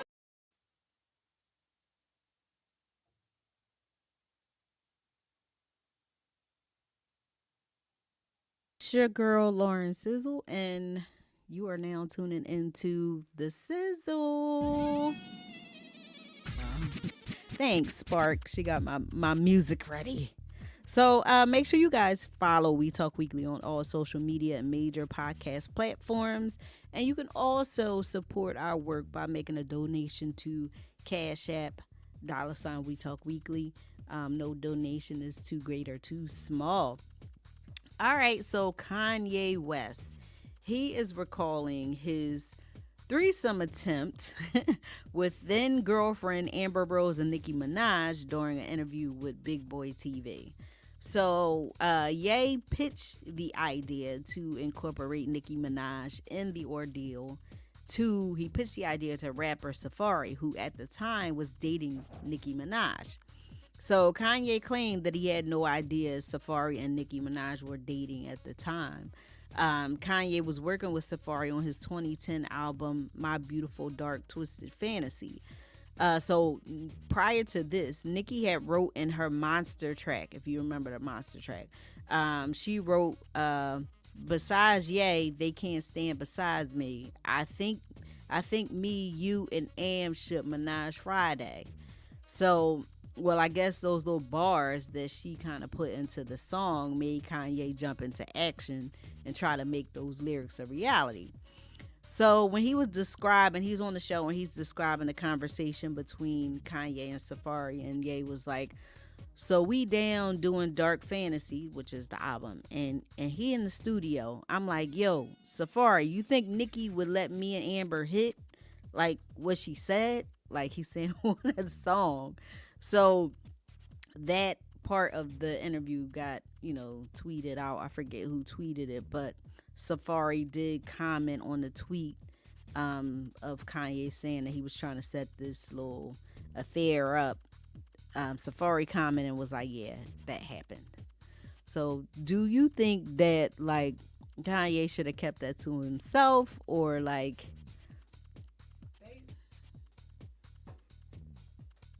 Based on who Kanye is personality-wise, I'm not shocked. Mm-hmm. But Kanye's personality and Safari's personality, can you see the similarities? Yeah, I could kind of see that. Yeah. Cause and then he does claim that he didn't know that they were dating at the time, but it's like, come on. Yeah, I'm just it's a little distasteful though. Yeah, to even make that comment. Like exactly. Yeah, no.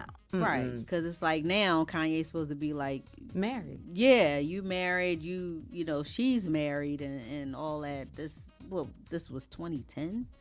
Right. It's just I don't know. It seems like when talking about like Kanye and Nicki Minaj, but I'm thinking Amber Rose too, that they always add that in there for some reason. Right. With those two exes. Exactly. I'm like, what?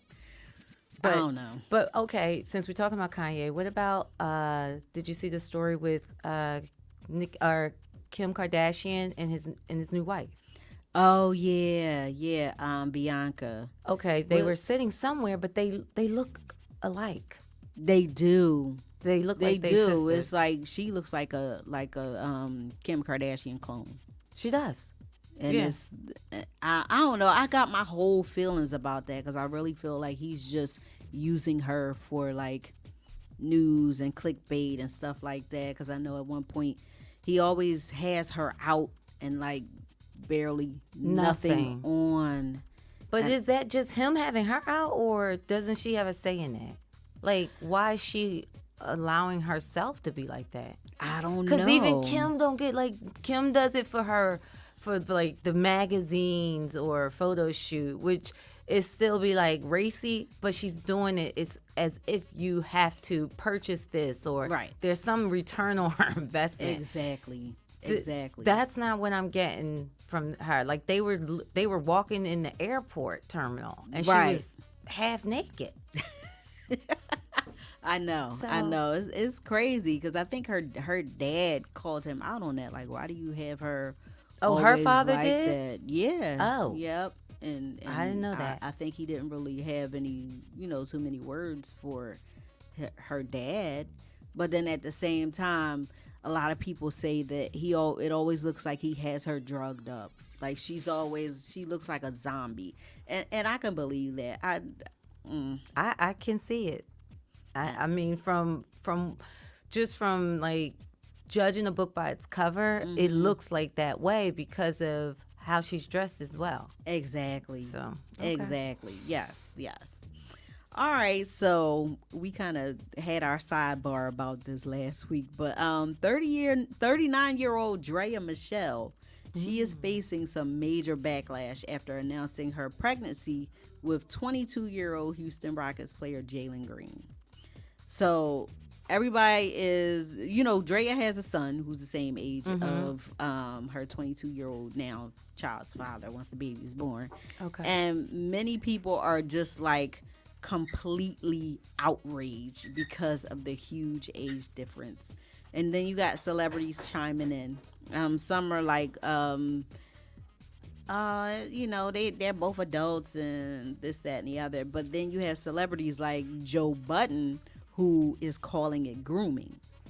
And then Shay Shay from Shay Shay Show and Ocho Cinco, they had an episode of their show where they were talking about like, well, they are both they're both adults, but then Ocho was kind of describing it like, well, when you live a certain lifestyle, these are the things that you have to do so that you can maintain that lifestyle. So as you get older, the men that's kind of around your age, they're not falling for that. So then you get somebody younger and they kind of, you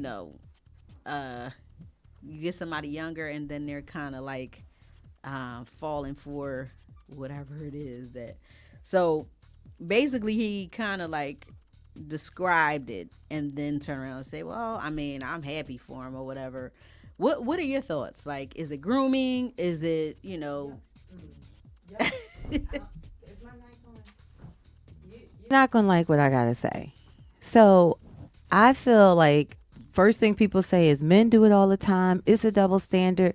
But honestly, that's the world we live in. Men dating younger women is more acceptable than women dating younger men.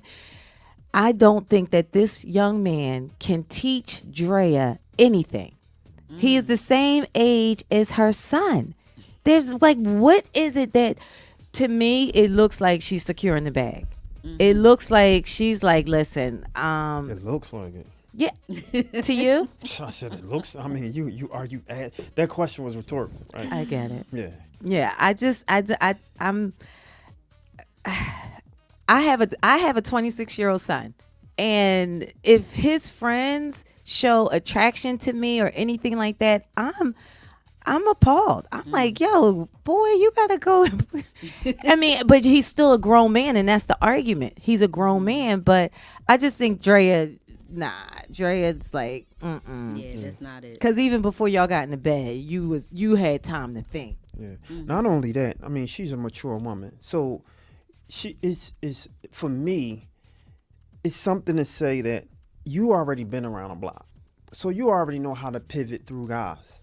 You're old enough to know that you preyed on this young man. She already got the game and all that.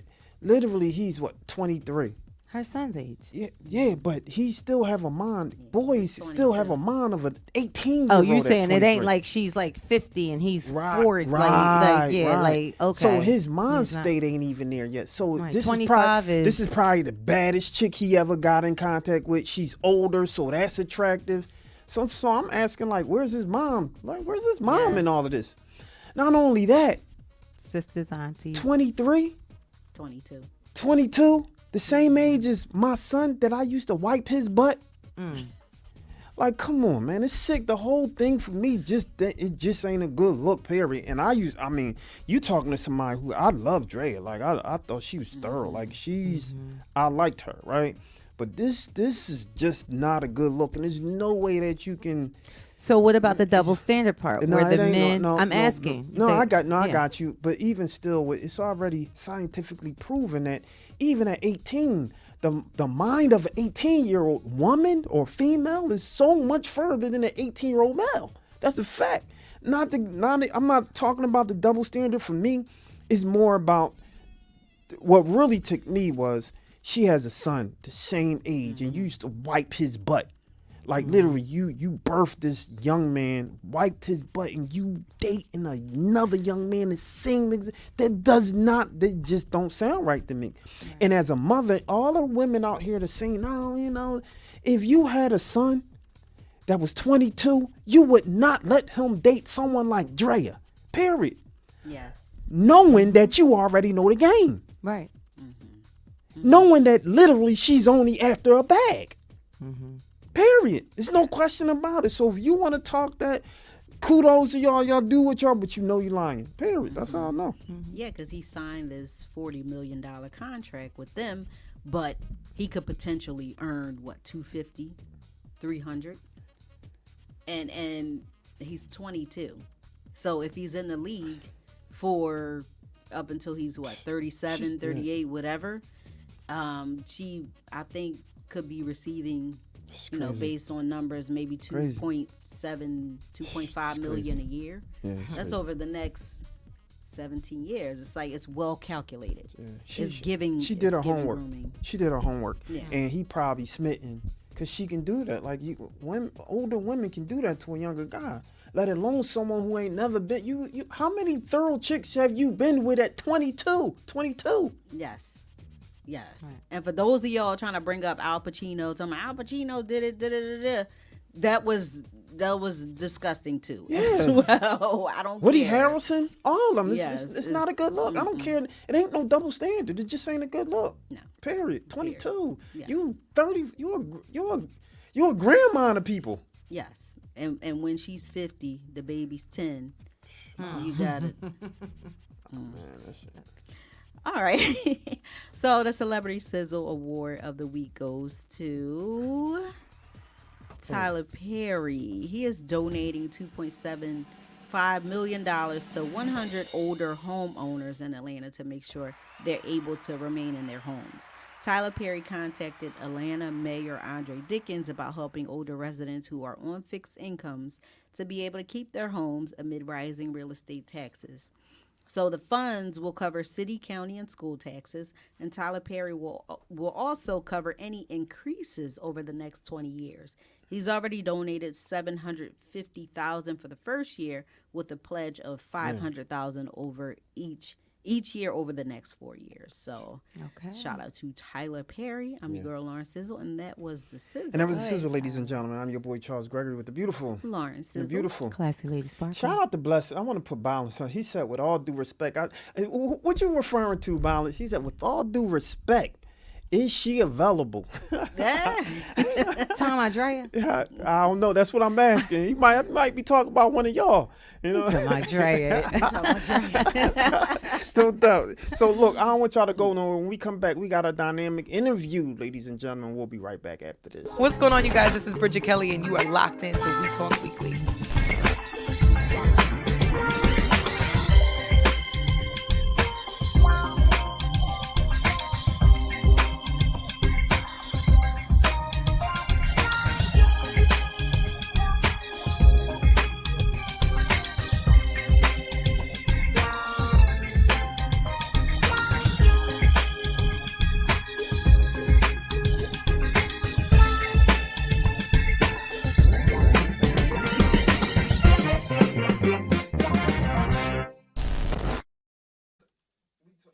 We Talk Weekly's After the Talk. Hey, Balance, who you was referring to? Yes, he said, just asking. Not for nothing. Which one? Who you asking about, Balance? I want to know, no doubt. So listen, I don't want y'all to go anywhere because this is We Talk Weekly's After the Talk on WPP LP Philadelphia 106.5 FM. We Talk Weekly's After the Talk with your boy Charles Gregory and the beautiful Lauren Sizzle. and the beautiful Classy Lady Sparkle. you know, I'm more fly. No doubt. I got you. No doubt. I like this though. He said, listen. He said, you know, stars are more fly to the audience when they are single. So he talking about y'all. There you go. Lauren Sizzle in the building. You know, he asking. He just want to ask. That's what's up. Oh, look, the young lady Lauren. Hold on. Let me get like. Yeah, let me give. I thought he was talking about Drea. But. No doubt. No doubt. But yeah. So who do we have today? So we have Dr. Jonathan Rashid Wilson Jr. He is a prominent figure in the field of workforce development and social advocacy. Despite facing adversity, including being shot and paralyzed in his hair salon in 2011, Dr. Wilson's determination only grew stronger, fueling his commitment to build a better future for communities. Dr. Wilson earned a Bachelor's of Science in Education from Cheyney University of Pennsylvania, a Master of Science degree in Human Services Administration from the Wilmington University College of Behavioral Sciences, and a Doctor of Education degree from the Wilmington University College of Education. In 2013, Dr. Wilson founded the Fathership Foundation, a 501c3 nonprofit organization dedicated to empowering individuals through education and training. As a leader in the Fathership Foundation, Dr. Wilson spearheads the organization's mission to provide comprehensive programming and support services, ultimately working towards increasing the number of educated and work-ready adults in the community. Please give a warm We Talk Weekly welcome for Dr. Jonathan Rashid Wilson Jr. How are you, my friend? How are you? Thanks so much for having me. Lauren, can you adjust his mic? We're going to try to get this together because we're going to make sure we do this dynamic interview with you, my friend. And we was excited to have you. We've been waiting for you, you know. And Glad to be here. yeah, for sure. Let me see here. Yeah, just move it toward. There we go. Mm-hmm. There we go. Yeah. There Here we we go. go. All Yeah. right. All right. For sure. So, first of all, I want to thank you for coming to the show, and because I know that it was a little challenge for you to get here, my friend. You know what I mean? And you made it work. And so, let's talk a little bit about the beginning, right? And this is always we always say that we allow a safe space here. So if you don't want to revisit or something triggering, you can just let us know. Mm-hmm. One thing I do want to say is that I share a little bit of that history, Mm-hmm. because I was a victim once. I was shot 6 times. Rushed to the hospital and stuff like that. So I was out. I was out for a little bit. So, when I see the stuff that's going around, I understand the pain and the frustration and the anger too.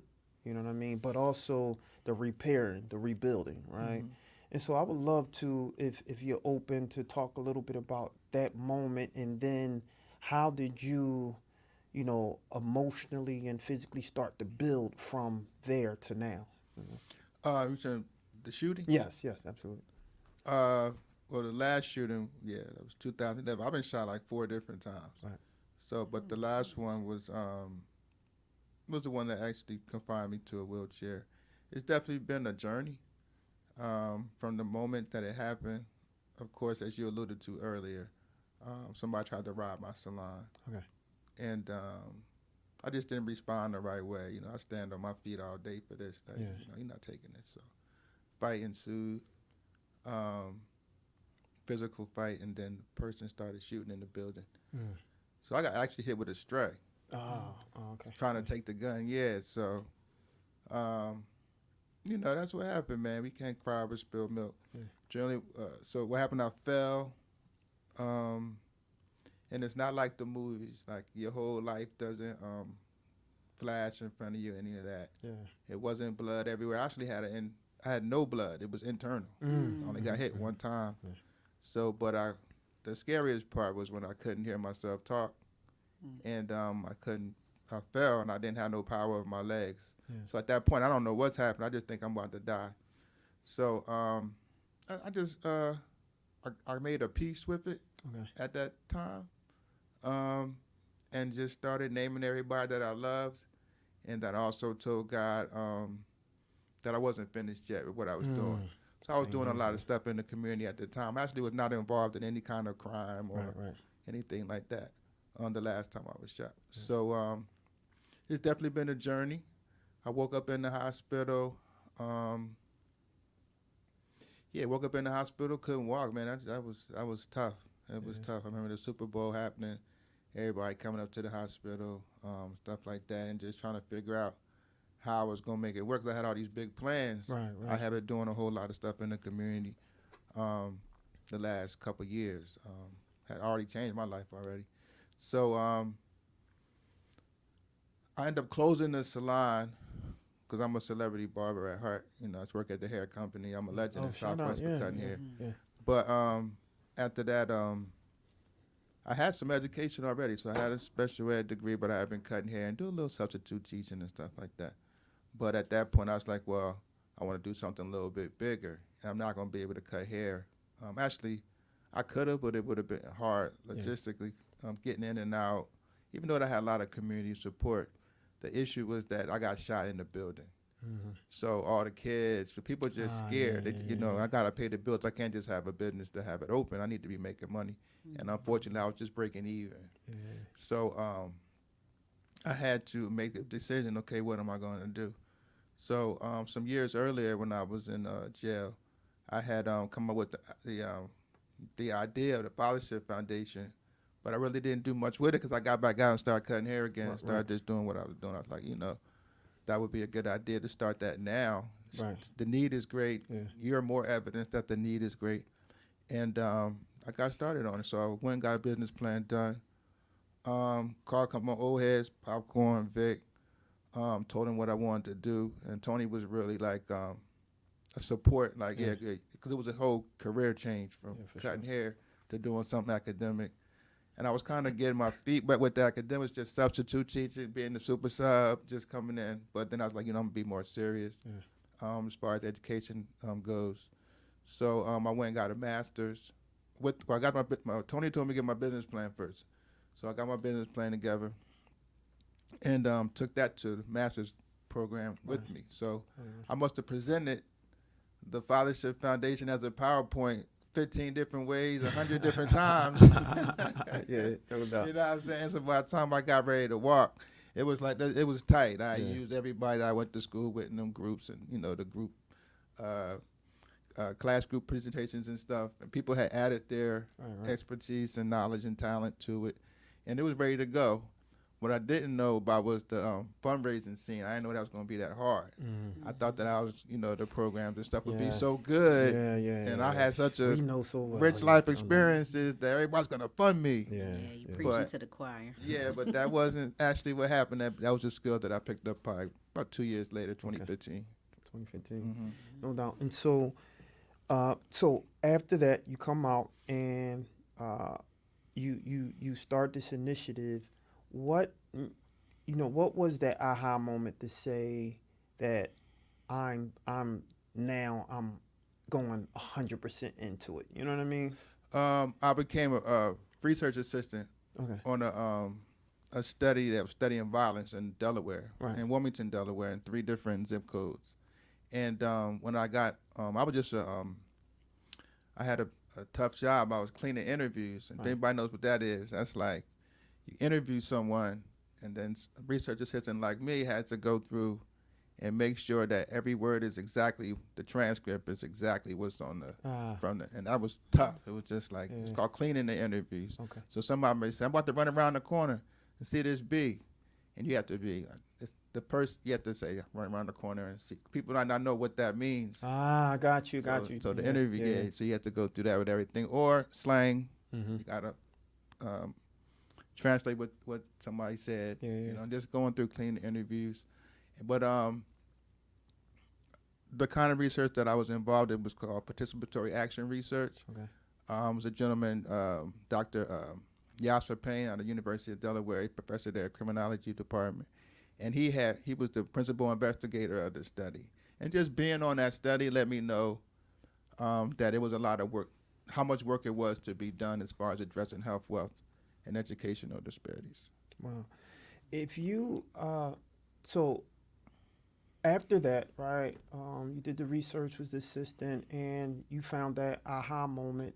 What was the first step that you made after that? Like, walk us through, because I know the challenges, right? And, it's always trying to maneuver through the issues, maneuver through like the little, speed bumps, something looks like it might happen, then it don't, and then it fall through, and then you got to start funding yourself, right? Yeah. And so what were some of those like hiccups and speed bumps and, ways that you started maneuvering around those challenges? So I knew I had the goods, right? I had the 3 programs. I had developed them as a graduate student. Now I had to do them. And I thought they got picked up at first, but then I realized that the people I thought had money didn't have money. Yeah. And start identifying, who has money. Like, for example, I learned that mayors have discretionary funds in that state. State reps can point you to the money. City council president might have a discretionary fund. So you got to kind of identify where and how you're going to get the money. Right. So, for example, I had this dynamic program. I knew it was good, Right. but nobody had seen it before. So, it's like, well, show us. Well, I piloted it, but it was at a daycare. It wasn't with a school district. So I piloted a program with the Christina Culture Arts Center with academic fathership program that put dads in the daycare with the kids and had certain. And that was also in Southwest. No, that was in Wilmington. In Wilmington, Delaware. okay. Yes. Got you, yeah. I got back to Southwest in 19. Okay, got you. So from like 13 to I'd say 18, I was working on getting done with school because I was doing it while I was in school in that area. So then I graduated and ended up coming home the next year, coming back to Philadelphia. But yeah, man. So I wanted to get the first program started, and that was tough because I didn't have the money. And then, but everything I learned in school helped me get the money because I was so organized on a formal, as far as the industry standard. At that point, 2 nonprofits gave me money, and I realized that the school district the Title I could not pay for the program. Then I learned, as I went to go raise it from the politicians and then bring it back to the school district and do it for free. So that's what I started doing. So moving forward, right? And so we have that, you found some funding. I identify ways to get funding. Find strategies to get it. Right. Okay. I would say because the funders change. And so now we working towards the goal, right? And so the organization was founded when? In 2014. 2014, and we ready to go. We ready to go. There you go. We started popping from the door, No and doubt. then we got fizzled out a little bit in 18. Yeah. Then 19 came, and then pandemic came. Nah. So you had to take a little. No, I got turned up during the pandemic. Oh yeah, okay. So tell us about that. Yeah. That's so they just started. Actually, so what happened in Philadelphia? I left from Wilmington because I graduated now. Now I'm about to come home and just turn up. All right. So you come back home when? 19. 19. All right, cool. 2019. 2019, you come back home. All right, go. Straight back in the hood. So, man, I was hyped. Southwest. Shout out to Southwest. Yo, I was going crazy. I did the need was so great. I knew it was needed from the research side. So I'm a doctor now, so I'm coming back. I'm going hand. I'm doing my own community assessments and everything. Yeah. So first thing I did a voter registration drive on the block, and just got a lot of people registered to vote 2020. Okay. And then started bike giveaway, what else? Turkey giveaway. Right. Just to start doing everything. And then working in the 2 doing programming in our two recreation centers, which was King Sesson and then Myers. Okay. So I was on advisory councils of both. I was snapping. Right. Yeah. And so and shout out to Southwest, right? Because I think that's one of the neighborhoods, which is the reason why we're doing like this interview series of those residents in Southwest who's really and truly doing the work, right? and I want to amplify the work that you're doing out of the Southwest area, and just hopefully use this platform to support that, right? We have, and I just wanna fast forward real quick because I do want to stay on. You got it popping now, got the program, but just real quick, as a little detour, the mayor of Philadelphia right now, first mayor, has been talking about clearing up the crime, right? Clearing up those streets, right? I think she say cleaner, greener, and safer, or something like that, right? And so a lot of those who were voting not only for the mayor, but was, voting throughout the election, one of their issues was crime. And how can we fix this, right? So what you're doing with even your program and what you know from now and then kind of like the institutional knowledge that you have coming, because I mean you 80s baby, right? So you kind of know the history 70s. Okay, so 70s baby, right? So you know the history from even the Black Mafia to the Junior Black Mafia, even some of the people you name, I know, right? And so when we talk about crime and how violent Philadelphia can be and was and even becoming now, what do you believe are those, resolutions or fixes? Because we like to think of like how we can fix some things as opposed to just saying, oh, it's crime. But how can we fix that? What are your thoughts on that? So the first thing you have to do is have, put my doctor hat on. You got to have an accurate assessment of whatever problem you're dealing with. And our problems, although they're bad, you have to have an accurate perception of them. So crime is down. Shootings are down 30%. So you have to understand the world you live in with the media, social media. They'll loop lies about your community, and they've done it for a long time. So it's this thing called 3 ways to look at violence, right? You can break it down in 3 ways. There's structural violence, there's cultural violence, and there's direct violence. Structural violence is the formal or informal ways in which a marginalized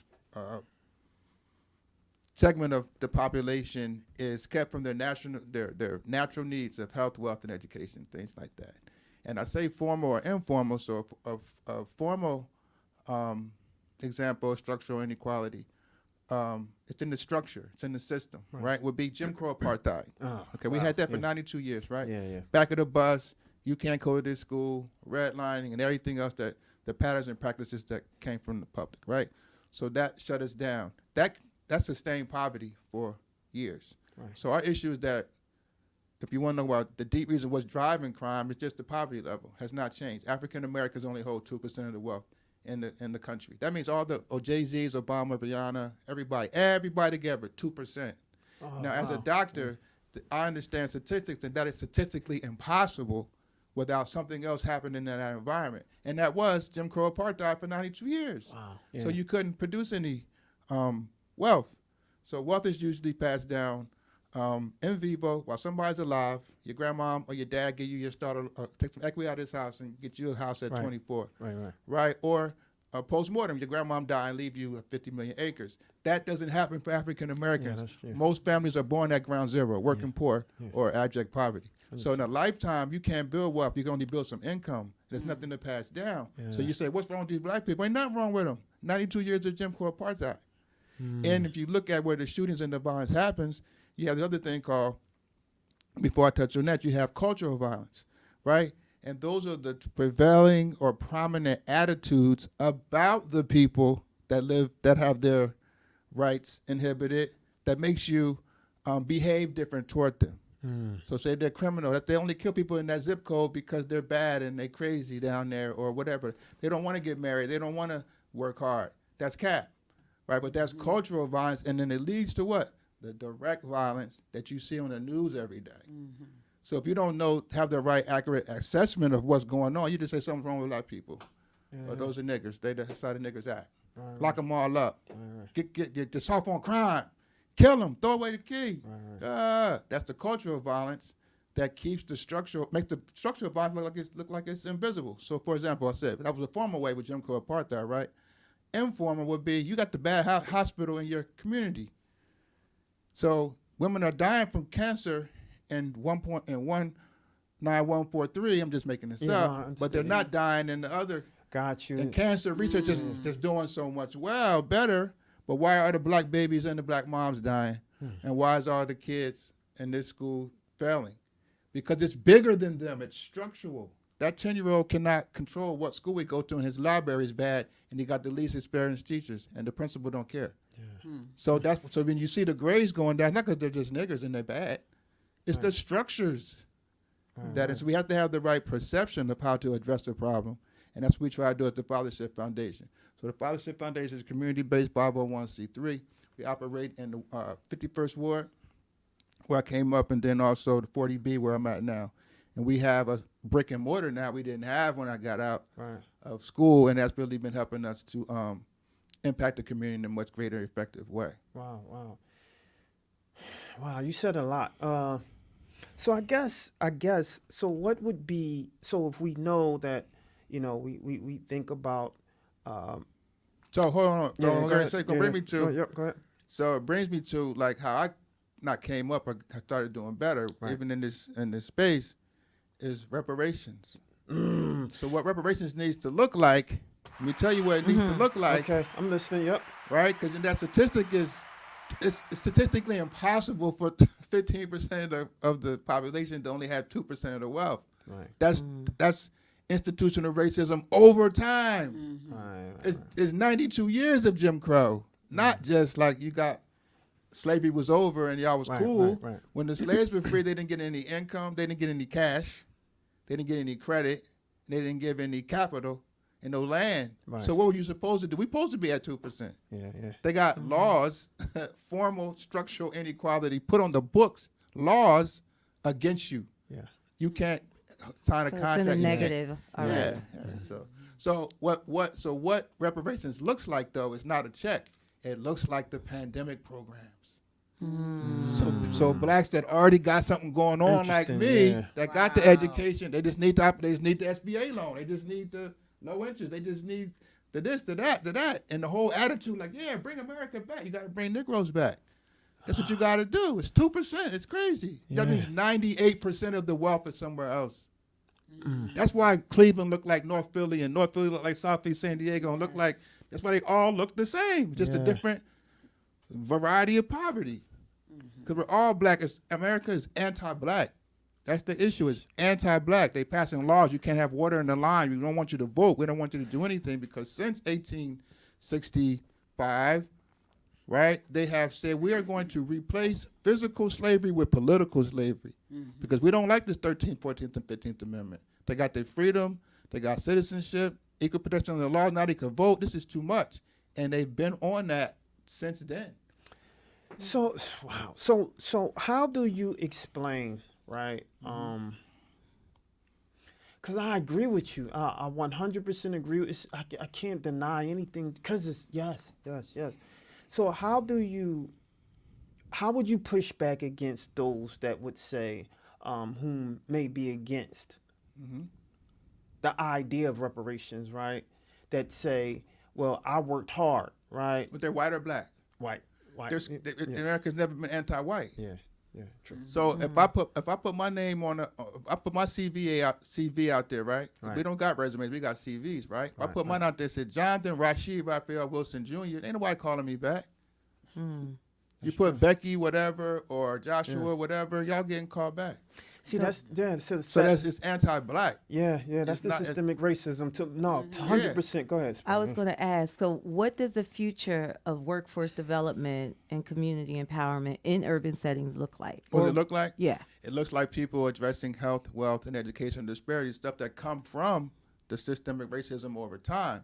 This is what it looks like. You have to address education. So what you're going to do? All our innovative people, all the talent and tip, what they got. They have to create those programs and get them funded. You have to address the impact of the 92 years of Jim Crow. There we go. You have to address the impact. So now we don't have wealth. Okay, now how are we gonna ameliorate that? How are we gonna build wealth? What are we going to do? Are there any plans from the new mayor that you've heard that you're like, okay, I'm on board or opposed or not opposed to? No, I'm on. So collectively, right now, this is my opinion. Right? Philadelphia's in really good hands right now. I wrote an article about it. It's called Philadelphia Renaissance. I think the Uptown Standard, I think they carried it. The Enquirer killed it. right? What? Yeah. Wait, Remember Talk you about it, telling talk me about that? Yeah, I was about to say Yeah. because I want you to because I want you to talk about that, but I want you to expand a little bit why they killed it and the reason behind Cultural violence. Right. So there's a narrative. Right. There. If you look on, it's seen but it's unseen. It's the so those three things work in tandem. Right. So you got the structural inequality, right? You can't see that because you think this is how that goes with the cultural, right? So, for example, let me give you an example of what happened with the article. So I write the article. Boom, wow. What's the name of the article again? Where can they find the it? Philadelphia Renaissance. Where they can find it? The Uptown Standard had them on all theirs. If you go on our Instagram, Fathership Foundation, at Fathership Foundation, I got clips of it up there. Okay, yeah. It was in the bio and all that Cool, stuff. got it, yeah. But so I write the article, I send it to Allison over there because I wrote for them before, right? So I send them op-eds all the time. So usually the process is they send it back, they do the edits, they edit it, send it if you like it, like I change this back, and then you agree on something, then y'all go with it. Man, I got that joint back. It was just like she dumbed it down. Made it less formal, like it's black, so it needs to be the cultural violence. It needs to be niggerish. It needs to be a little bit totally informal. Right. You got to change. I said dining at Amina's. Check out Amina's. You take that out. I put in Octavius V. Cato and Caroline LeCount. You put in Rocky. He's not even real. So I'm like, nah, I'm cool. Then they offered me money. I was like, keep it. I'm cool. I go to the black press. So we're not represented, right, in these spaces. I know I occupy an exotic space. I'm a doctor, but I'm from the hood. But so I get to see stuff. I'm like, yo, this is crazy. So that's what we go through. Wow. And what was the name of the article? The Philadelphia Renaissance. So what I talked about was like I drew a parallel between Florentine Renaissance after the Middle Ages, and then the Harlem Renaissance. And usually a Renaissance happens in society or in a place, in a space where that population has been exposed to a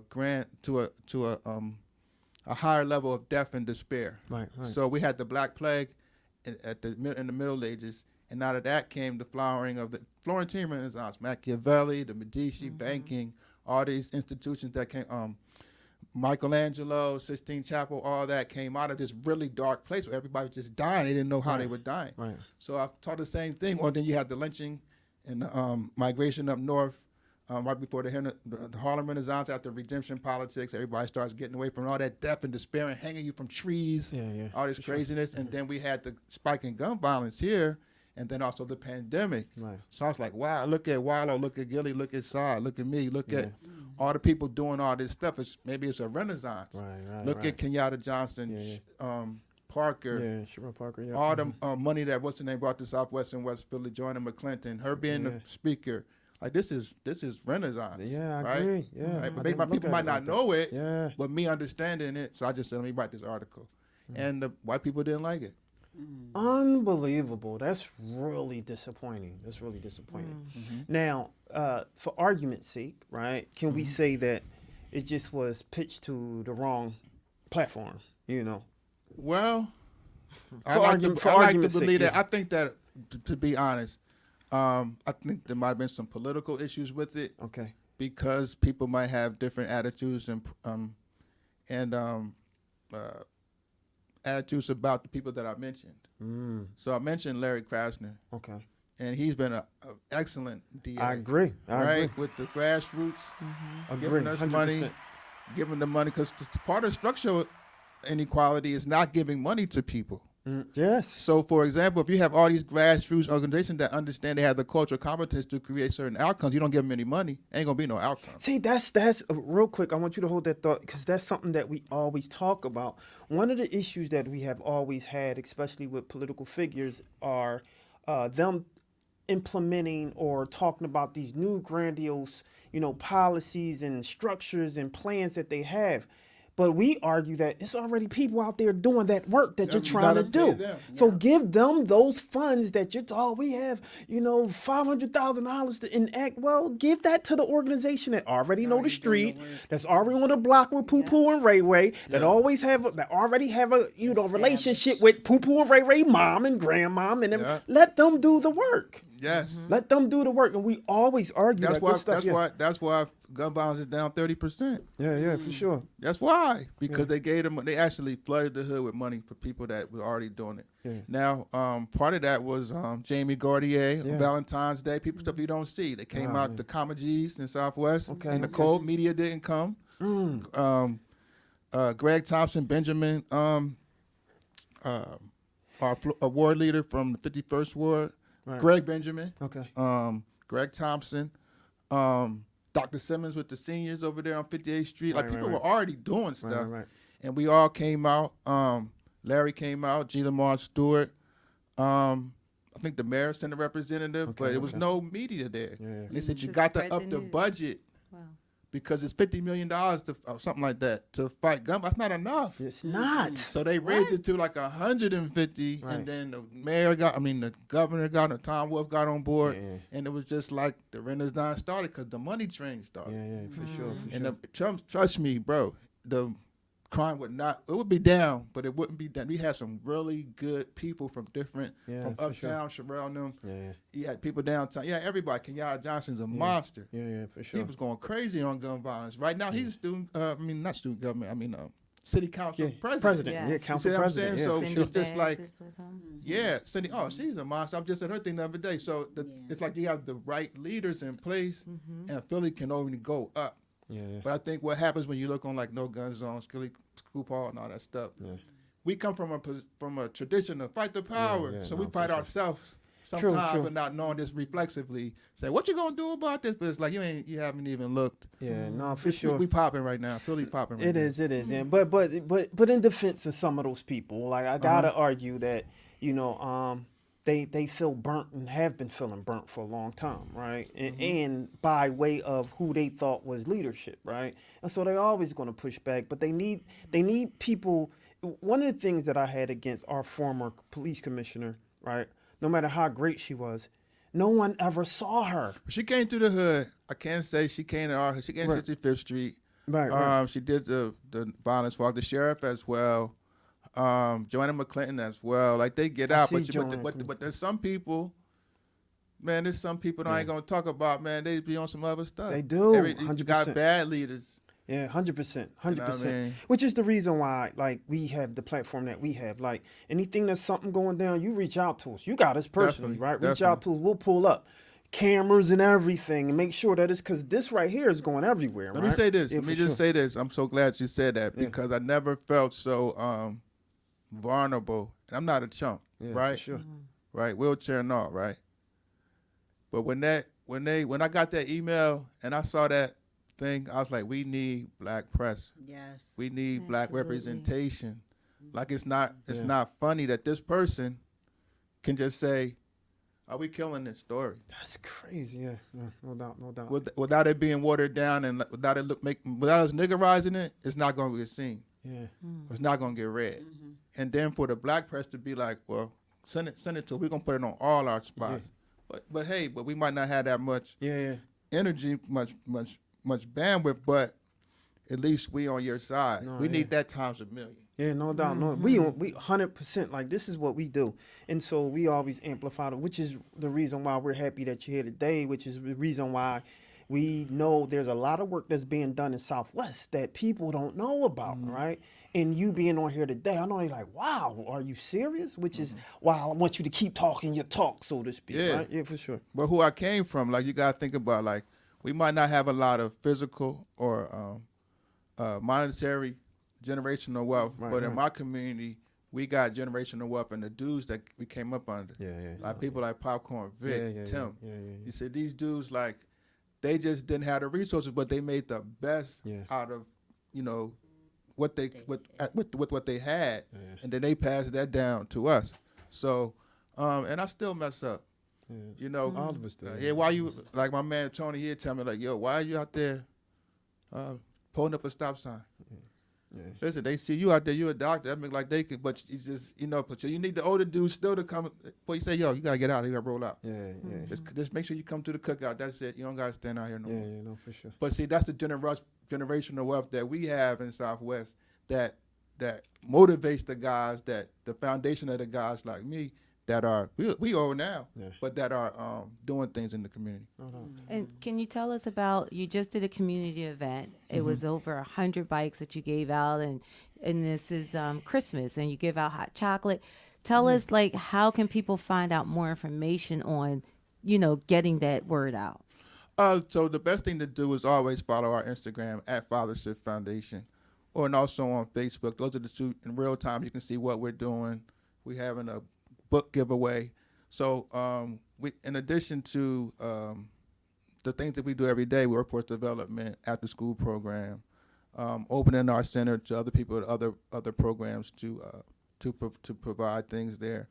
We have a cultural enrichment calendar as well. So we do things all around a year. So you see our turkey drive during November, our voter education drive year round, and then our bike giveaway on Christmas. And that is targeted toward kids that are taken out of the home. Right. Okay. So we know DHS for the last about 13, 14 years have some challenges with kids getting hurt. So we can deduce that. So the research says that they take kids out of the home more than anybody nationally, right? As a city, because they're on top of it. Right.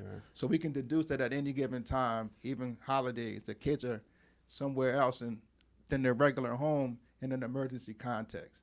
And those kids generally don't get bikes and stuff like that. So that'll be that year that I was staying with the neighbor. I was staying with grandma next to Ken, and that was a bad Christmas for me. Right. So we want to say, we're gonna give bikes to those kids every year, so they can say, that's the year I got that bike from the Fathership Foundation, and it was brand new. And my uncle didn't do it, and he started it and didn't finish, and grandmom didn't know how to use a computer. They just went up to Tony's on 52nd Street. They went up there and they give them out every year, and I got my bike. Wow. So that's why we do that particular one. Then we also, one more, is in the weekend after the 4th of July, we do the Me and My Dad Got Game tournament. It's our 5th year for elementary, middle, and high school students. It's 2-on-2 tournament for dads and their kids. And that's a big one. That is a big one. That's on crazy, yeah. Wow. That's the most popular one that we do. And where's that? Yeah. So we should do a King Session and Myers, okay. but they're both closed for renovation. So we up in the air this year. We might do it in McCreesh. Everybody wants us. Sure. They want us to come up northeast, but I want to stay in the hood. But I might. You might be able to do the Shepherd. I'm in West, so you might be able to do Shepherd, right? Yeah. Tustins have a or the new one with Kobe. That's in Tustins. That's Tustins. Everybody's saying go up there. As a matter of fact, Mo Howard, he want to do it up there. Yeah. Be sure to let us know so we can spread the word. We definitely want y'all here, on our man. Platform. Yes. Thank you so much. No, absolutely, man. Wow, this was amazing stuff. You dropping the bombs on us, man. What so y'all gotta come to the center, man. Set up, man. No, just listen. We're right on 65th Street. It's like Say a Black less. History Museum mixed with a library. That's kind of like the whole. We got a computer lab. Yeah. We have a classroom, and also if y'all want to do something like a program or a media program for youth, you can. We have our spaces open on weekends for everybody.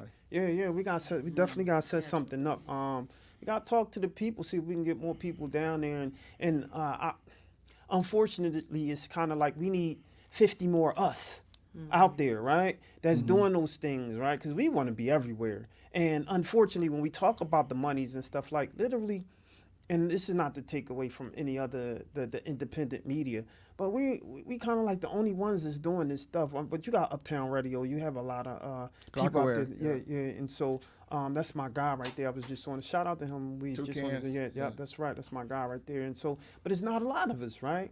You got POC. You had shout out to Saj the Blackwell right now. She's doing some major work. Yeah, that's my people. That's another one doing some major work out there. But it was only a few of us that's really out there that's trying to give platform to amplify those voices. Yeah, POC. Like POC. Yep, POC. My people. Yep, she's on the board. She's on the board with us. We tell you something, man. For sure. That's the first person I hit after I was had the issue with the Inquirer. She sent me a list of people to send that article. She's like, this is an excellent article. Don't worry about them, huh? Send it out to these people. Yeah. I'm about to tell Lauren that Sizzle, this sounds like a investigative story that we probably need to be looking at for, you know. They said we give you $100. We killed it. My boss killed it. I'm like, whatever. Yeah, Wow. and I'm not surprised by that, especially coming from an organization who would rather, they would rather write about things in the heart of, you know, the Black Lives Matter movement, the protests after George Floyd. You want to write a headline that reads "Buildings Matter Too." Yeah, buildings matter. So I'm not surprised at that. Yeah, something. Yeah, definitely. So before we let you leave, man, because you gosh, you've been dropping bombs on us. Like, what do you believe is the magic bullet, though? You know, if it's, you know, we have the mayor, you know, Sherelle Parker, Madam, you know, Parker. What's the magic bullet into stopping all this violence? You know, we just had a shooting on a bus that just happened. Well, you know? well, one issue that I didn't get into is the drill music. So we just did I'm the one of the directors on a national study. So we were in Philadelphia. Okay. I'm here, right? We're in Detroit. We're in Brooklyn and Wilmington, Delaware. Right. So we used the same assessment tool, 14 to 24-year-olds. We gave them $30 to interview them, and it was like a really dynamic tool. Right. We asked all kind of questions from upbringing, how many times you've been hurt, Right. a lot of quantitative stuff, qualitative stuff, right? And what we found is that so far, we're still analyzing. We're done collecting data. Right. Now it has to be. What was the time period? We did about a year. Okay. All right. Yep. Yeah, that's good. So we right after the pandemic, like 2021. It's all over the news. You Google us if you WHYY. They did a lot of stuff on it. NBC. If you go to our website, got a lot of the articles and stuff, and I wrote about it. The issue is technology. So nothing is different. It's that we move forward in time and space and institutions, which is like internet, go live feature. Yeah. So back in the day when I had to want to fight you, it might be after school. That was the only opportunity. Yeah. Or come to your neighborhood because you got bused into that school. Yeah. So I'm gonna see you tomorrow, but now I could just see you right now. And I could just shoot you right now. I could drop your addy. Right now, I could just come kill you. You know, like the flash mob back in the day. That's because it's 2013. You got the phone. We're gonna all meet at Kmart or whatever. Now it's what we can meet and kill each other at any time. And I can go to another city and see how they do it, and I can copy it in my city. And we're always enamored with other black people. So it's like, wow, y'all do it like that? Okay, now I'm gonna talk that slang and I'm gonna wear my pants like that, and I'm gonna go get me a switch too. So it's just technology, but you have to address drill music because it is in itself what it is. It perpetuates gang culture and murder. It does. So when C. Dolores Tucker was saying, Jesus, this is bad, this is what came out of that. It just didn't come out of nowhere. There's always a template for the 14 to 27-year-olds for black people every time since. I'm gonna do this last one for you. So what was the Mac about? Same stuff. Yeah. Okay. What was Superfly about? Yeah, pimping. Yeah. Okay. What was Boys in the Hood about? Menace to Society. Yeah. We keep going. Each generation. What's the one with Wesley Snipes? And New Jack City. New Jack City. Oh yeah. So there's always a template for you. 14 to 27. True. Yeah. No, you're right. This is nothing new. The worst album ever was Niggas for Life. Yeah. If you go listen to that right now, it's nothing beats that. But this is what? This is an evolution. Yeah. So now we have murderers like King Von that killed 7 people. He was the #1 rap artist. Yeah. What does that do to the 10 or the 13-year-old? I said, hey, I don't need to be a granddad. I could be King Von. So it's like when you listening to bitches ain't shit and all that. There's an impact of that. There's a new version of that. Yes. Yeah. So it's like we gotta address. We can't just not say anything because the music is motivating. It's capital. It's all set up. Right. So the record companies giving these people this money. They need a mentality of a 17-year-old black person to be amplified. Yeah. Right. What does he look like? Yeah. The chain, the overcompensation. It's a 17-year-old, but it's part of the system. So we got to address that. We need to shut this down. We need to make sure we're addressing these health, wealth, and education disparities. These people need to be getting some money over here because they're brilliant, and this is what needs to happen. We need more black press, more representation. The Chicago defender need to come back. You see what I'm saying? We really need reconstruction all over again. We're so far from emancipation. We're so far from 1877. It's too far. That's why nobody cares about voting because it's so far from slavery. Oh, slavery's over. But you got all the other stuff going on. I sigh because it's what you're saying is unapologetically accurate, right? And it's challenging to hear the truth, so to speak, because everything that you're saying is you can't. You got to have an accurate assessment of the problem. Especially it's big, it's dynamic. You just can't say, y'all people need to just go to work. Listen, man, and put my doctor hat on. If I snap my finger, clap my hands, and everybody had a PhD, still wouldn't close the wealth gap. So that tells you it ain't about any of that. It's about equity and bringing us up to par. So I just want to push back just a little bit, right?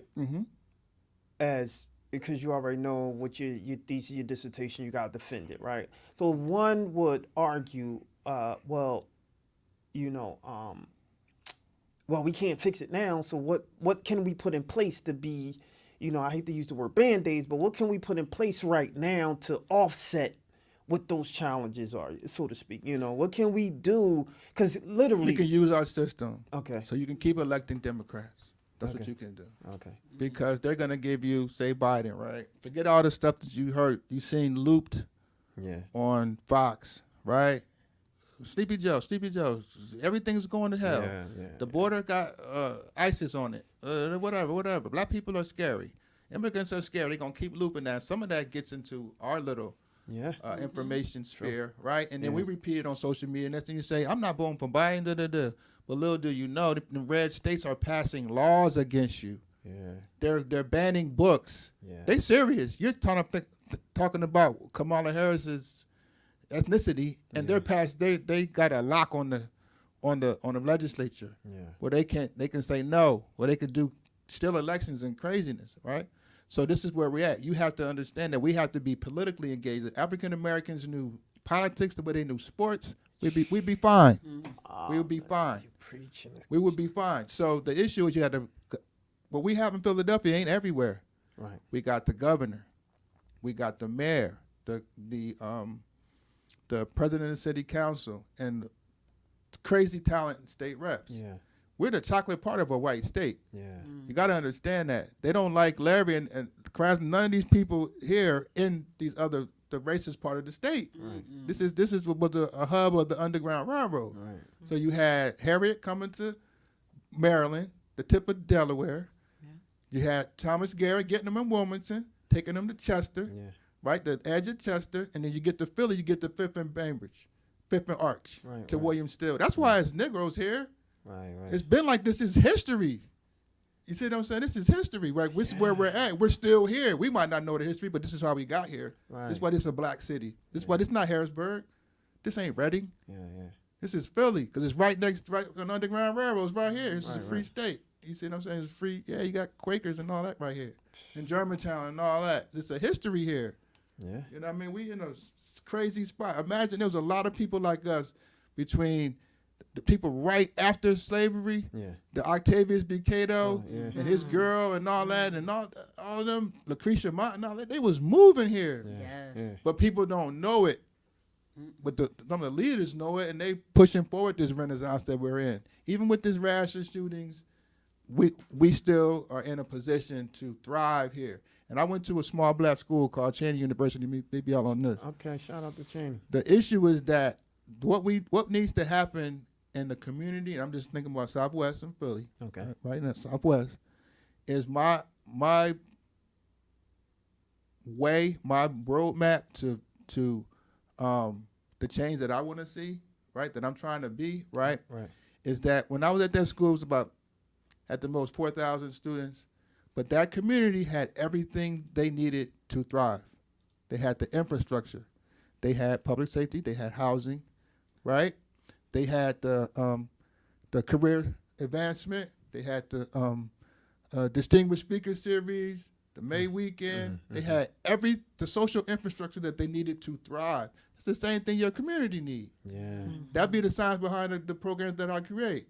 Who don't need a college and trades fair every year at the high school or at the wherever, so that you don't get shot and pregnant over the summer? You went to the orientation. You have to create the systems. Okay? If they're not giving the bikes to those that again taking out their home, they're gonna have, that's the summer that I ain't getting. That's the Christmas I ain't getting nothing. So you got to create what needs to happen, right? Our prayer breakfast, senior center, prayer breakfast. You need that to get that generational up and information. And we got to value our older people. Right? You got to do the bike drive smack dab in the middle of the hood where all the pain is at. That's right. That's right? You got to have a workforce development program every day, three sections. You come 9 to 10, 10 to 11, 11 to 12. Then you got I'm addressing the education disparities. You need every high-speed internet printer, Mac, you need when you get out of school from 2 to 5. Right here, smack dab in the hood, because you need the infrastructure there. And if everybody is thinking that way, then the people can thrive. Right.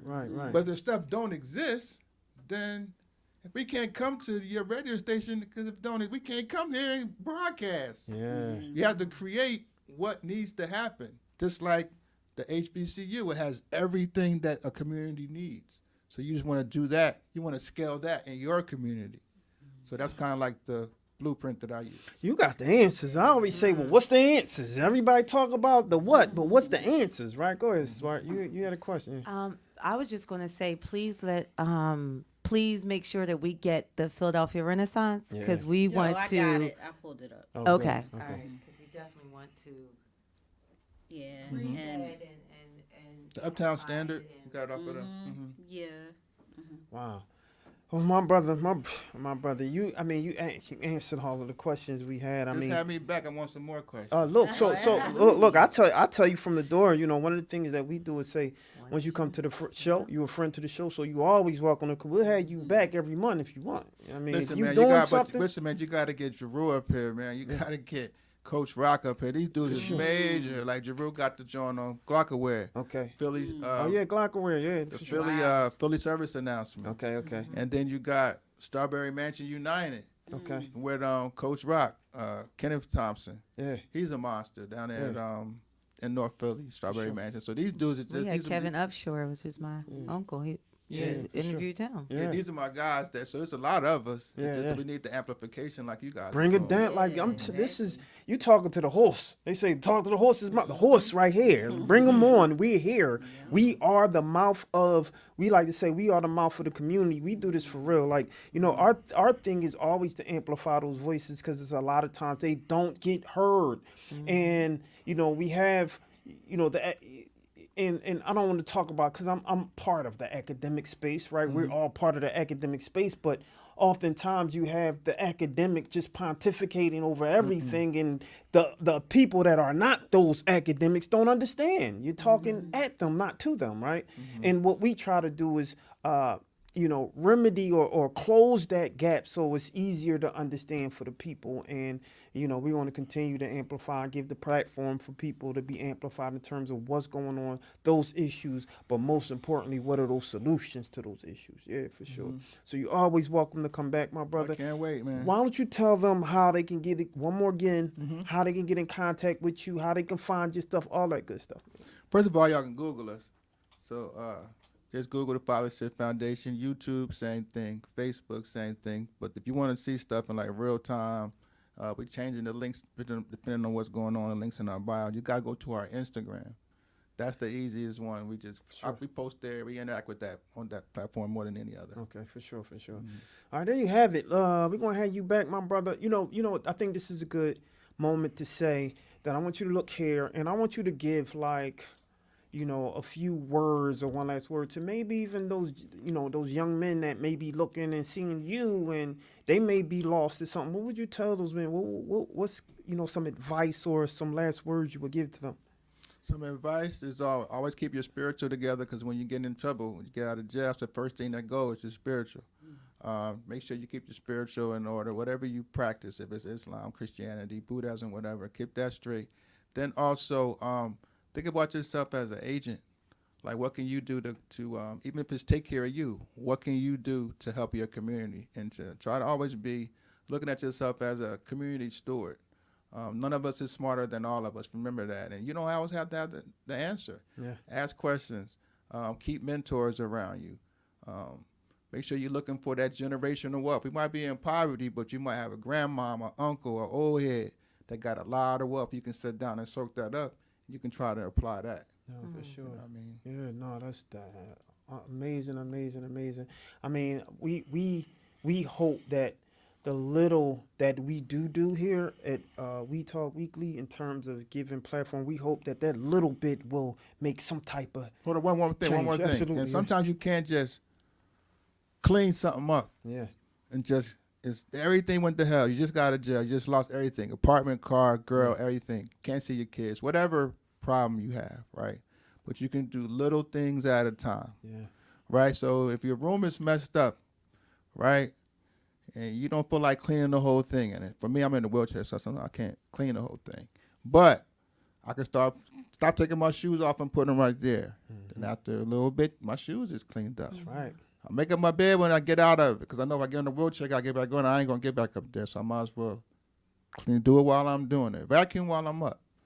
And then over small bits of time, your room is clean. You got your life the same way. Just stop certain bad habits. Stop being around certain people. Go to bed early. Get up. Go to bed earlier. Get up earlier. Just little thing, increments. And then in 6 months, 3 months, you see a whole different life. You see an improvement because you're just doing little things at a time. Don't try to clean it all up at one time. Yeah. No, you the real deal. One of the things that I mean, I think I can honestly say 2024, you was my favorite interview of 2024 so far. And so kudos to you. I think we need more of you. I mean, you're literally a unicorn right now because of your background, your institutional knowledge, your real life experiences, and the work that you continue to do. And so we appreciate you for that, and we'll support you in that. And you're always welcome to come back. Thanks so much. To We Talk Weekly. Absolutely. So, well, there you have it, ladies and gentlemen. What a dynamic show. I'm your boy, Charles Gregg, with the beautiful Lawrence.